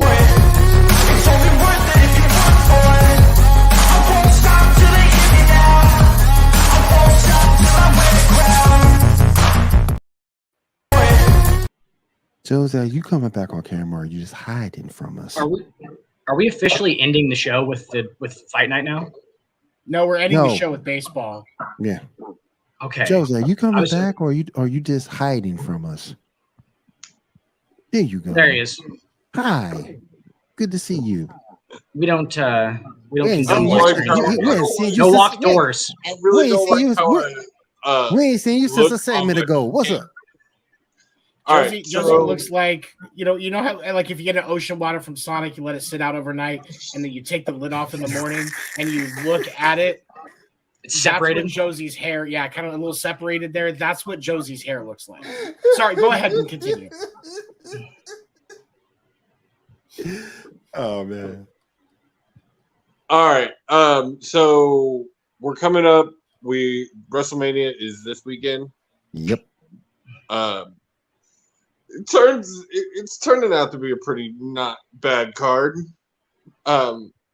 Especially now, Will, with the 2-day WrestleMania, you're bound to have some piss break matches. And you definitely have. Speaking That of, is the best word for it, Dan. Rocket Omos. Oh, I'm sorry. Brock and Omos. I'm actually more excited for Bobby Lashley's supposed call out than I was for him versus Bray Wyatt. Oh, I feel you. I feel you on that. I'm excited to see what's going to happen with the Bloodline storyline, of course, Cody Rhodes, all of that's going to be really interesting. I'm excited. Mania is going to be a good Mania. We'll see what happens. What else is going on? AEW announced Forbidden Door 2 this past week. I've been to that truck stop. Wait, what? Truck stop. Oh, you're so wrong for that.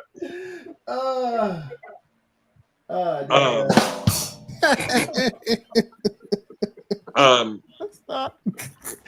Sorry, it just ADHD. Forgive me. I'm sorry. Truck stop. That was funny. You got Kenny Omega versus Jeff Cobb this week I could see have that get one? Kenny against my boy.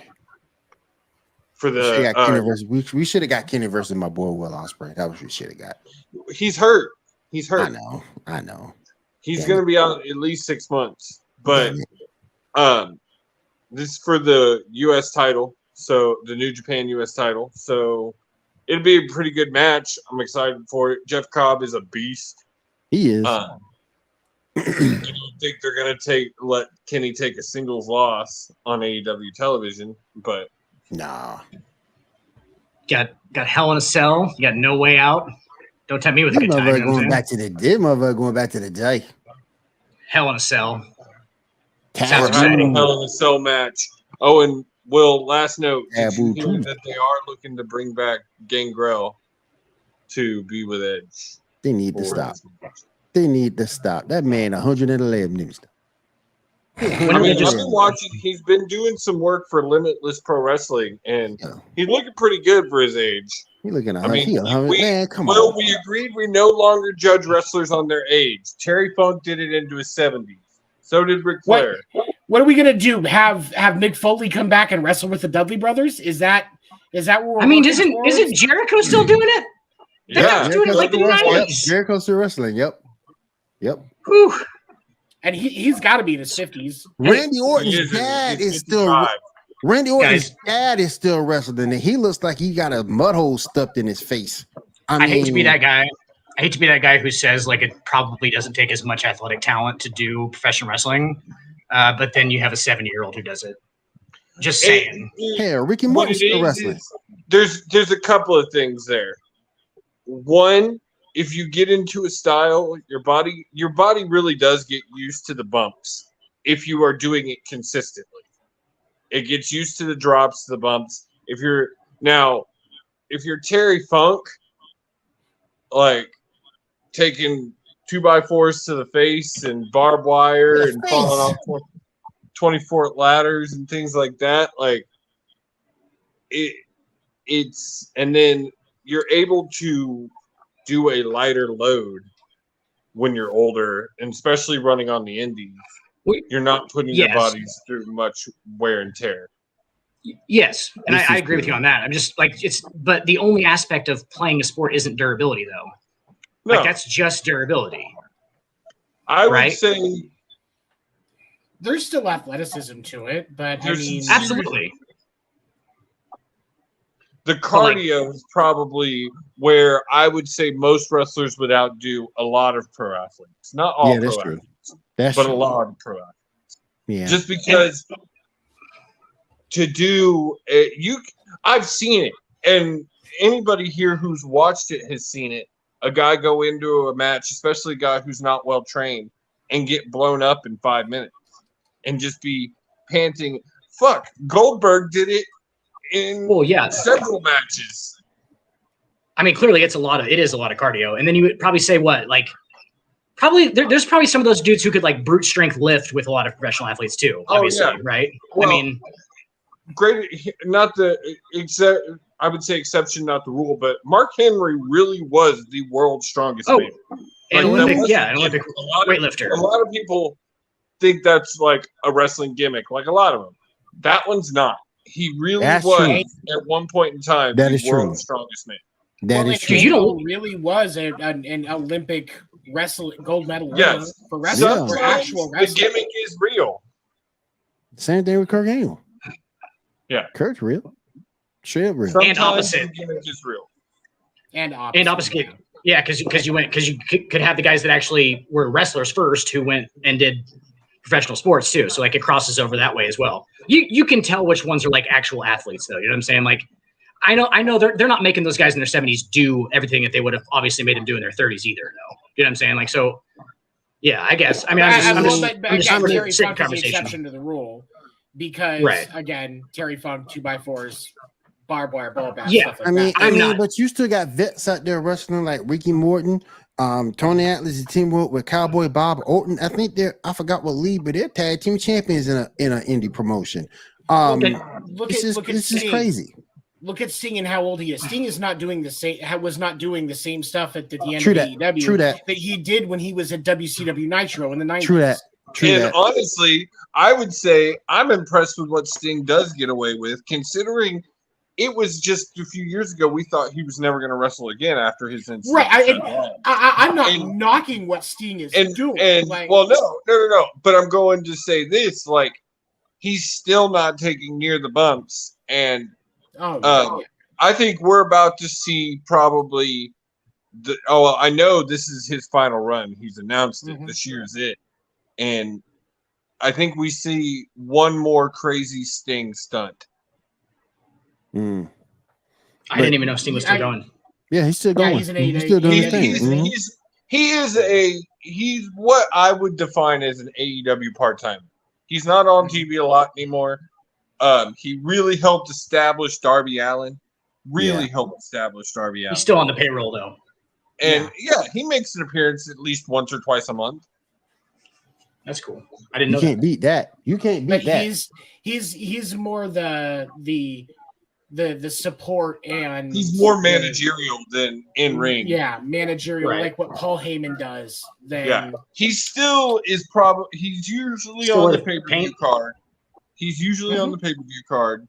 mostly. And he'll usually do a 3 or 4 dynamites in between where he's actually in a match. I've seen him awesome. wrestling for AEW. It was fucking amazing.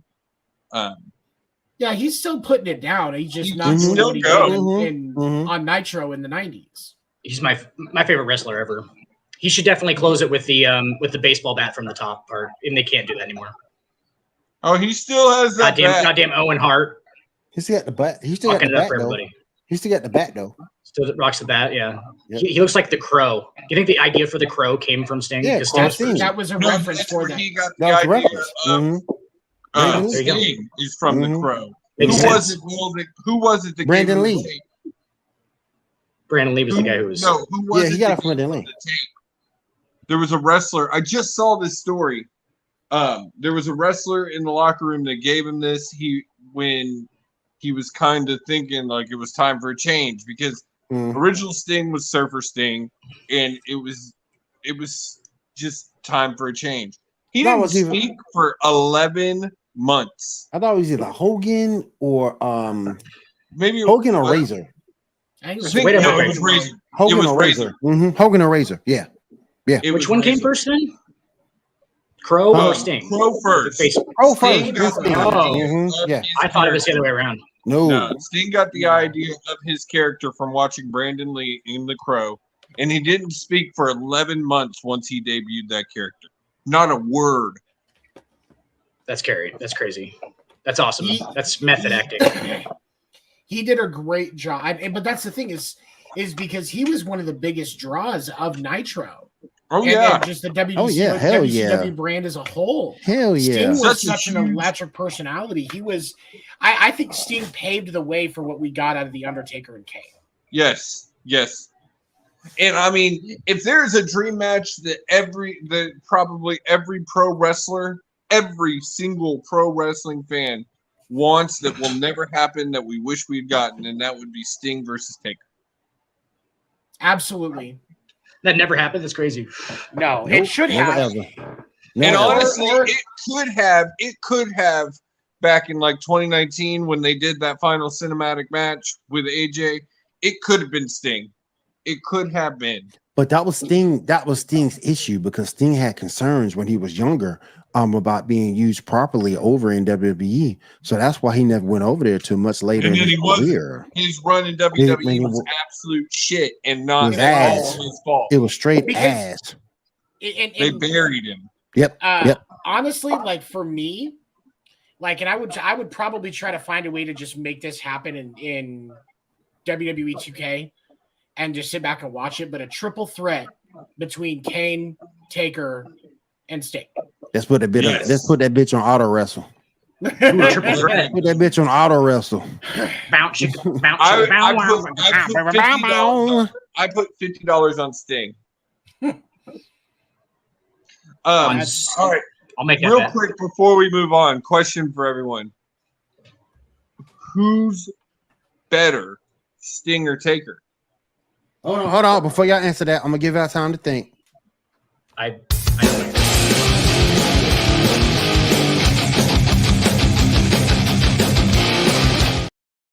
You messed up. Somebody Dan, I messed me swear up. now, every You time damn- I just think Y'all it's- think yes. Dun, dun, dun, dun, dun. Sting. See how long it takes for us to get old. It's the actual one too.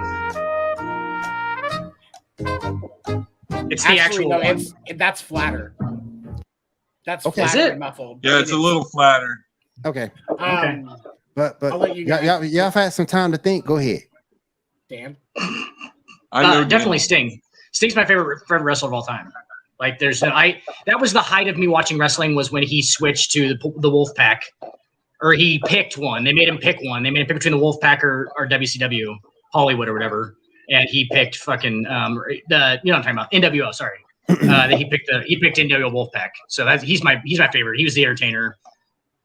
The Sting Splash might be the greatest secondary move of all time, but we'll have that conversation later. That's a conversation that we need to have. Secondary move. It's really close for me. It is legitimately really close for me because I absolutely love Sting. I love the way that he was portrayed in WCW. I love the way that he performed. I loved the way he was in the mat. But the reason that I picked Taker is because of the Hell in a Cell with Mankind.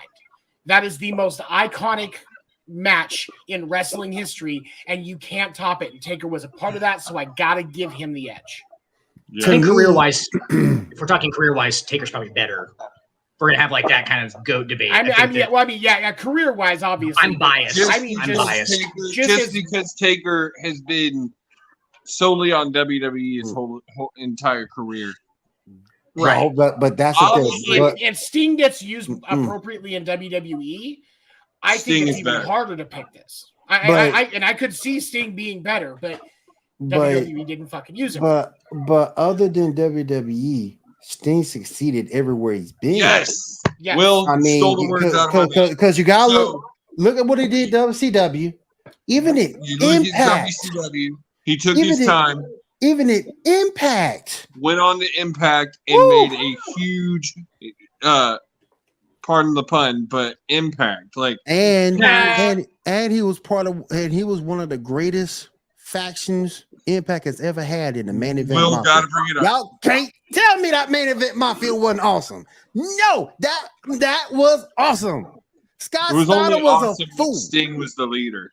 Yep, and Scott Steiner was a fool. He was a fool with that faction, man. Big Papa Pump. Yes, my second favorite wrestler of all time. And Booger with his African accent. That was funny too. I'm not knocking Sting, and again, it is close, but it's literally the Hell in a Cell with Mankind that puts me over the head because I personally Sting is in my top 5. It's just that Mankind and Undertaker are ahead of him in my top 5, and they always will be. Because those were my 2 favorite wrestlers when I was wrestling. When I watched wrestling when I was a kid. When you were professional wrestling? Yes, you didn't talk about that part of time in your life. Dark time. Sting, but it's for the same. It's for what Will said. It's how Sting has been made. He's won his career has expanded so long. He's continued to been able to not really reinvent himself, but reinvent the character of who Sting is. He's always been after changing from Surfer Sting. He's always kind of been this dark character, but he's been able to change that. You look at Impact. He went through Crow Sting, Joker Sting, Main Event Mafia Sting, kind of executive Sting. Like, I don't know about any of those. He went through. Okay, he had some different. He had some different. Sting was great in WCW. You got to give him his props. But truly, like, he really blossomed in Impact. He was given a lot of creative freedom with his character, and he chose right a lot of times. Joker Sting is one of the greatest characters ever. That's fair. I love it. Yep. And if you go back I love Taker and 7. I 100% agree with you. Taker is in my top.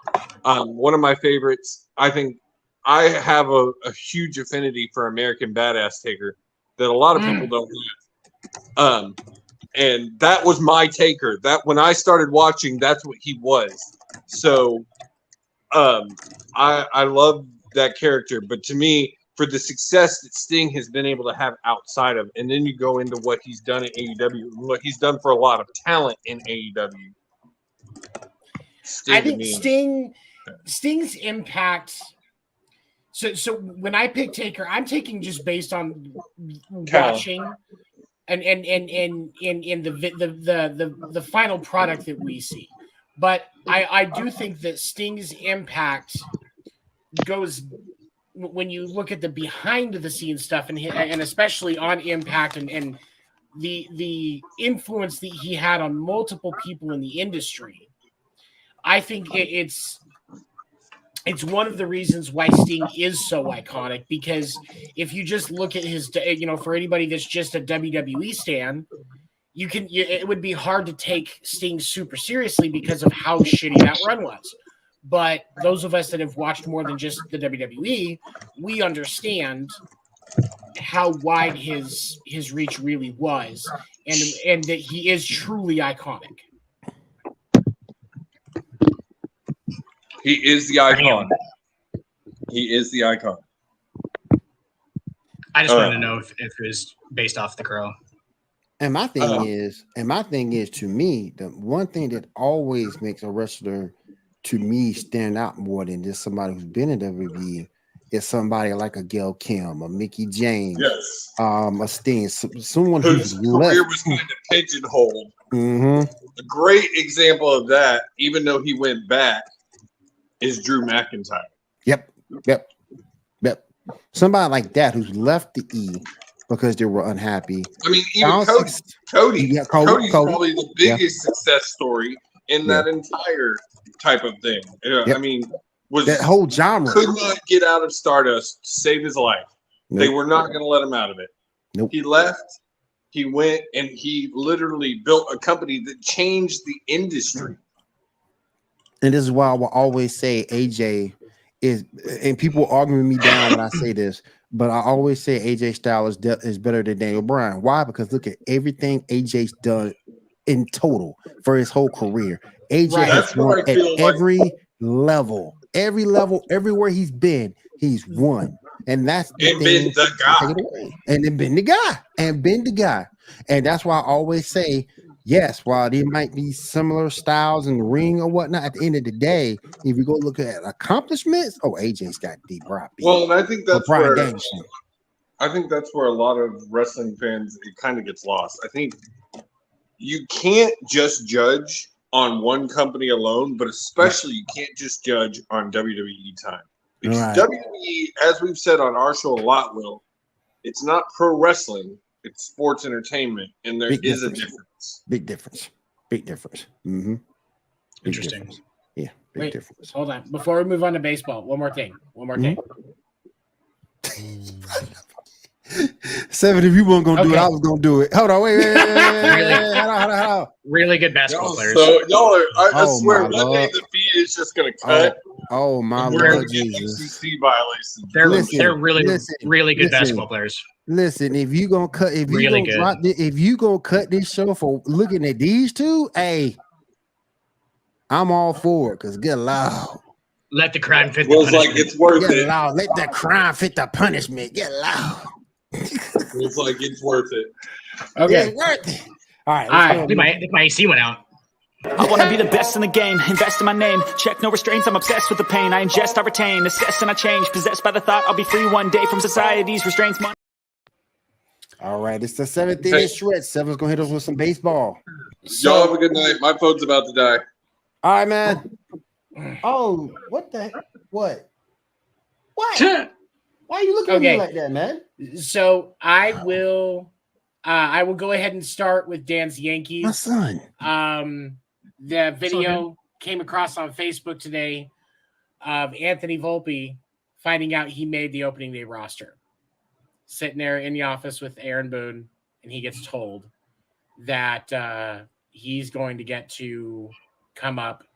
He's only played 20 AAA games. Yeah, he's on the opening day roster. He's the starting shortstop for the New York Yankees. He is our opening day shortstop. That's a hell of an youngest to start on the Yankees opening day lineup since one Derek Jeter. So it's a lot of pressure, but Anthony Volpe seems like he just doesn't give a shit, dude. That guy is fucking locked in. He is locked in, bud. He didn't get this job. You don't get that job by just fucking around. He didn't just like walk into it. They're like, guess you're better than Isaiah Kiner-Falefa. Like, that's kind of scary when you. That's kind of scary when you think about it, but I get it. He's good enough. What do you mean? He's good enough to do it because Just 'cause he's young? yeah, because he's young and he can overwhelm a lot of folks. But if you got that badass mentality, go for it. He does. That's the only thing, Will.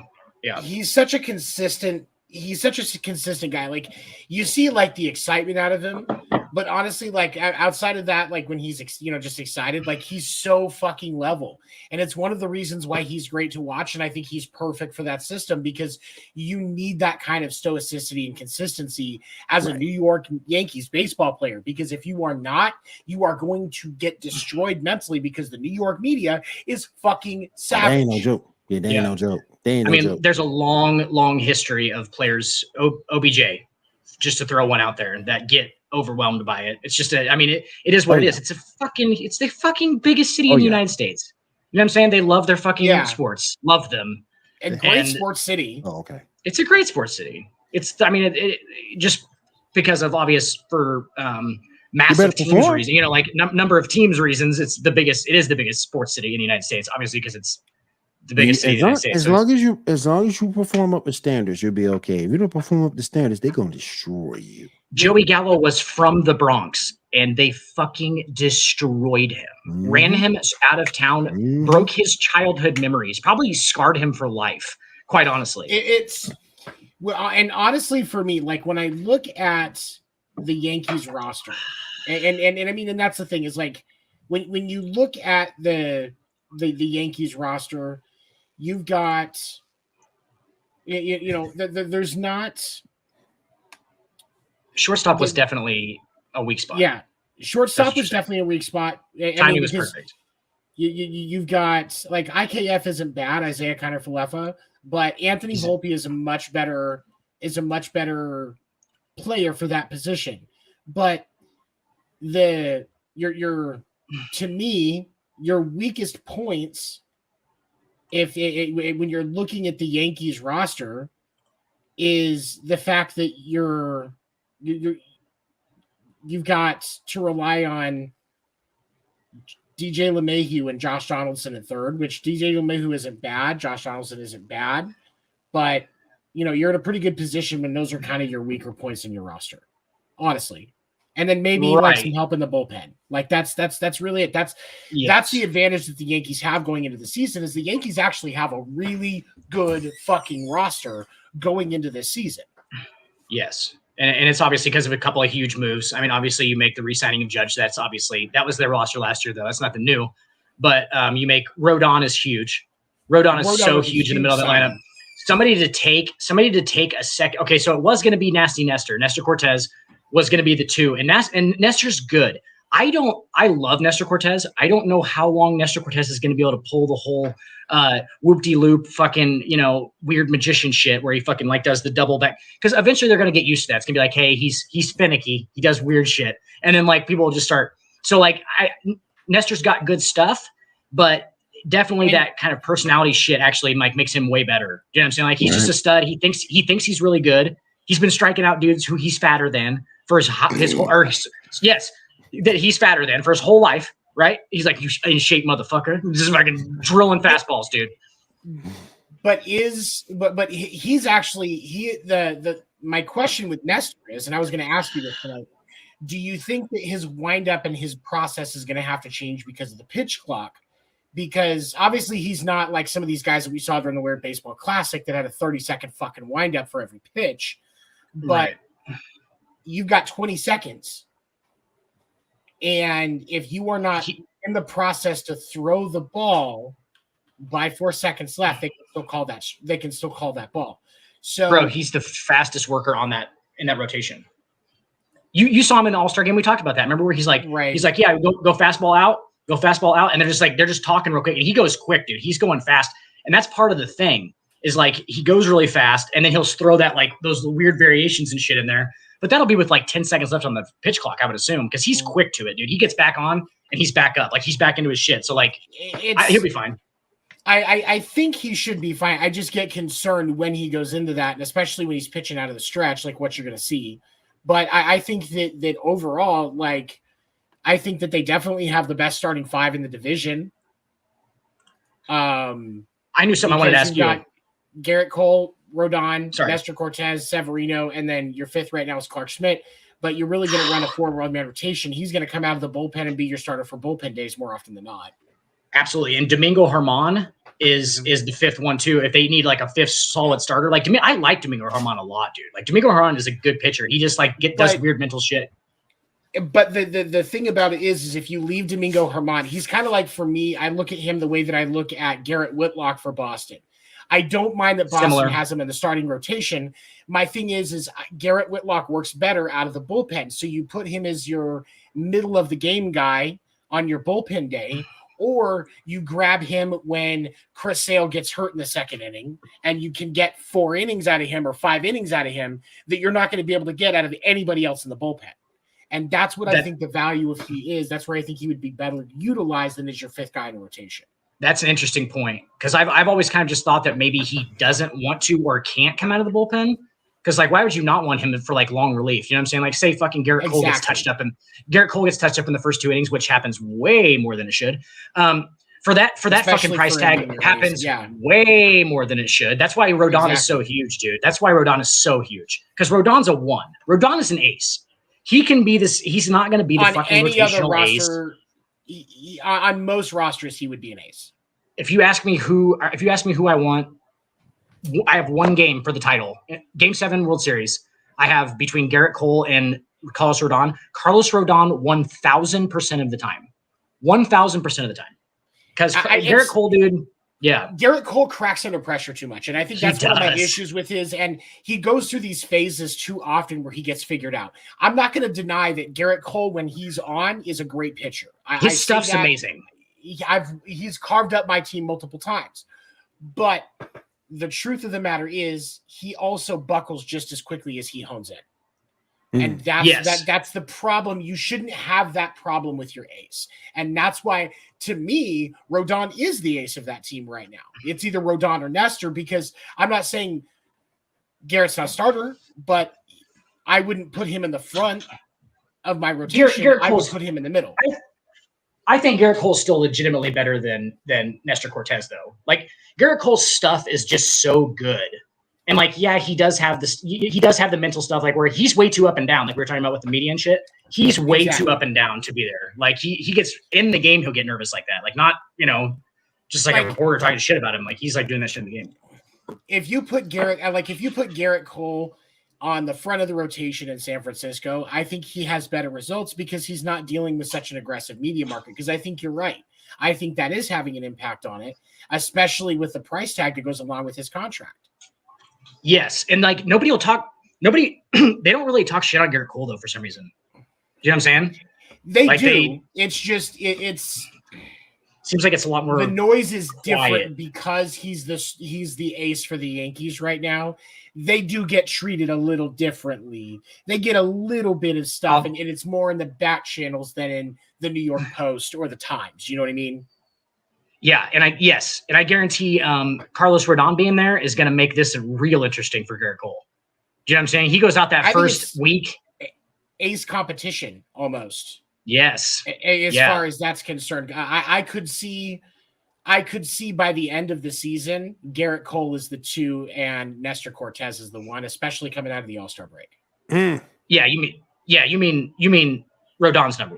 I'm sorry, Rodon's number. Yeah, yes. You're right. Rodon's number 1, Garrett Cole's number 2, and then Nestor's your 3. Because I like not knocking Severino. I like him as your 4th pitcher back into the rotation. That's where he belongs. I'm not questioning any of that, but I still think Rodon should be your ace. But maybe they're saving that for after the break because everybody's clock's going to reset, and now you're making your push because. Based on the way that the AL East right now, the Yankees should be in first place at the end of the season in the American League East.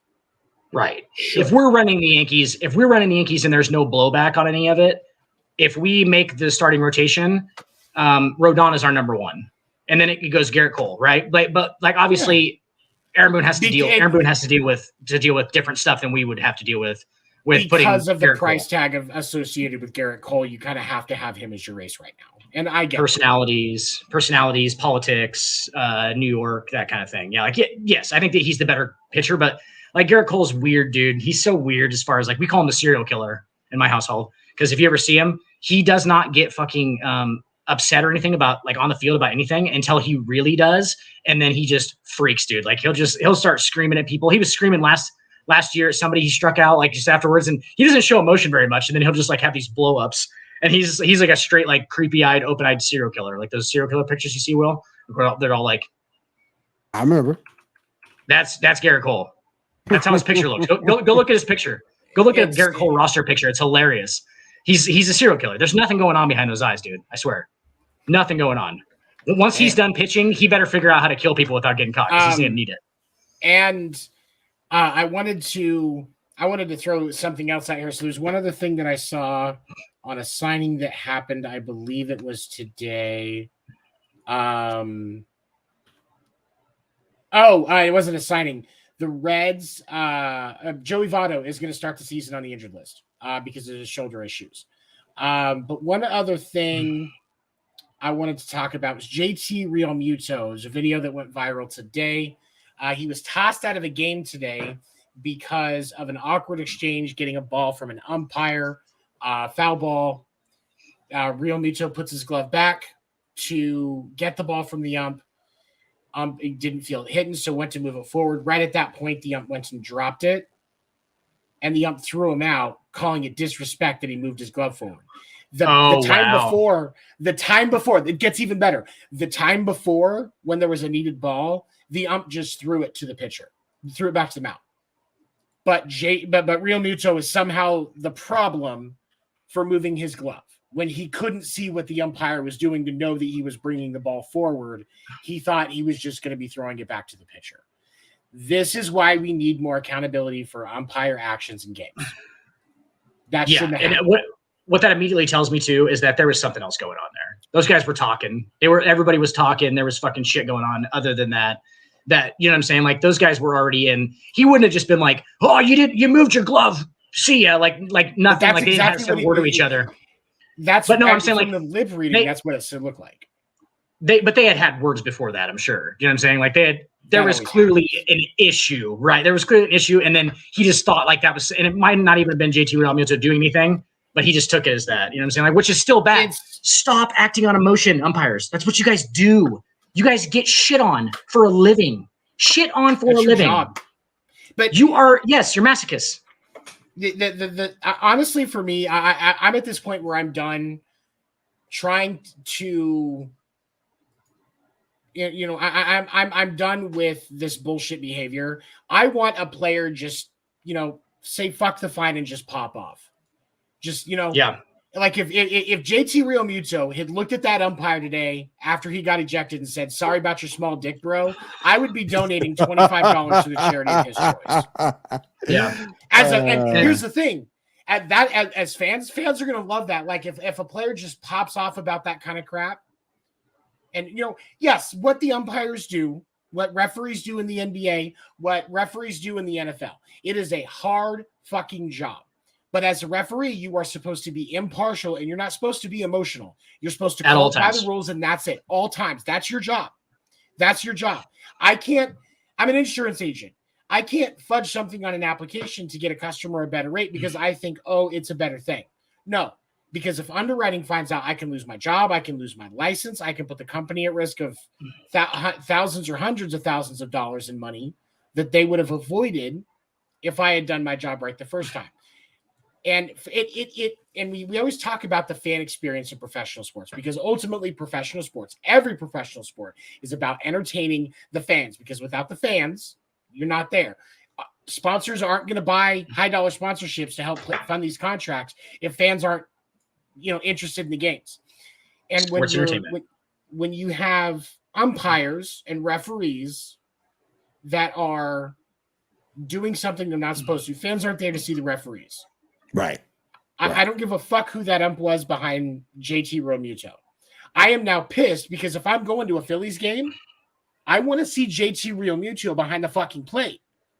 Right. And if I see him get thrown out because of a shitty umpire with a tiny penis, that has just ruined my experience. Wieners. Through the ump pants. Wieners. Like, there has to be more accountability on this stuff, and players need to be allowed to voice their frustration with this bullshit. Do you think that some of this might be because they don't want to stop those entertaining sometimes umpire-player interactions? That they would go to like the mechanical or the AI umps or whatever? Like they almost don't want to stop this weird like players fighting with umpires, because I'm not going to lie to you. I love me an NBA game where the players are just going on the referees from both teams. Hilarious. It's fantastic, actually. And these guys just sit there and take it. NBA refs are the best, by the way. What a fucking terrible job those guys have. Yeah, unless you're like Scott Foster, who is 42-0 against Chris Paul. I knew somebody was gonna bring that up. I knew somebody was gonna bring that up. But that's the thing, is the players in the NFL, like they don't, they're not being bad to the umpire or to the referees. In basketball, like they go, but these referees understand these are these guys' personalities, and it's just part of the job. Like they don't take it personal. They actually do it for the most part. NBA refs do a pretty good job about staying consistent, and they do a great job. And so respect to them for that. But it is possible. It is possible, but MLB umpires so often make it look like it's a personal thing. I'm not at a Savannah Bananas game watching an umpire shake his ass after every strikeout. So I don't give a fuck. But you are there to watch the players shake their ass after every strikeout? Very, very concerned about whose asses you're there at the Savannah Bananas game to watch now. I mean, it depends. If you're not there to watch the umpires' asses, I mean, who are you there for, Baseball players have nice butts, according to some people. I'm too busy watching the game. According to a lot of females, yes. According to a lot of females. Including and some males. Girlfriend. Absolutely. 100%. I wish I had been a catcher, All right. But okay, so we've got the MLB season starting next week. We're going to see a lot of information on guys making opening rosters over the next couple of days. I'll try to keep stuff posted on the Sports Report Facebook page, so definitely give us a like and a follow. And I believe that Craig and I are recording the first episode of the baseball podcast for the season, which was the winter meetings, but has been rebranded to the Diamond Report. We should be recording that first episode tomorrow night. Cool. All right, you guys, let's go ahead and Dan had a stroke or his camera froze. I think his camera froze. Dan had a stroke. Camera froze. I hope not. Man, any final thoughts you want to go over before we get out of here for the night? I Lamar to the Commanders. I want to see it happen. I'm kind of liking it too. I like it. I like it better than Atlanta. Yeah, I do too. He's got targets in Washington. He really don't have that much in Atlanta to throw to. Terry McLaurin. You got a tight end. You got a tight end there in Atlanta, second year, coming off injury. You got Drake London coming his second year. So we'll see what he does. My final thoughts is actually an overlay. My goodness. Man. I don't know if you'd be able to handle yourself if they were Asian. Oh man, if they were Asian, oh my gosh. Y'all ain't seen me nowhere near this damn screen. Look, I love my wife, but she is proof that I have a weakness for blondes. So oh my goodness. And if there is nothing else, for 7 for myself, Josie, and Dan, who's frozen somewhere in TV land, thank you for joining us on the Sports Report podcast. We'll be back again next week. Same bad time, same bad channel. We'll see you guys then.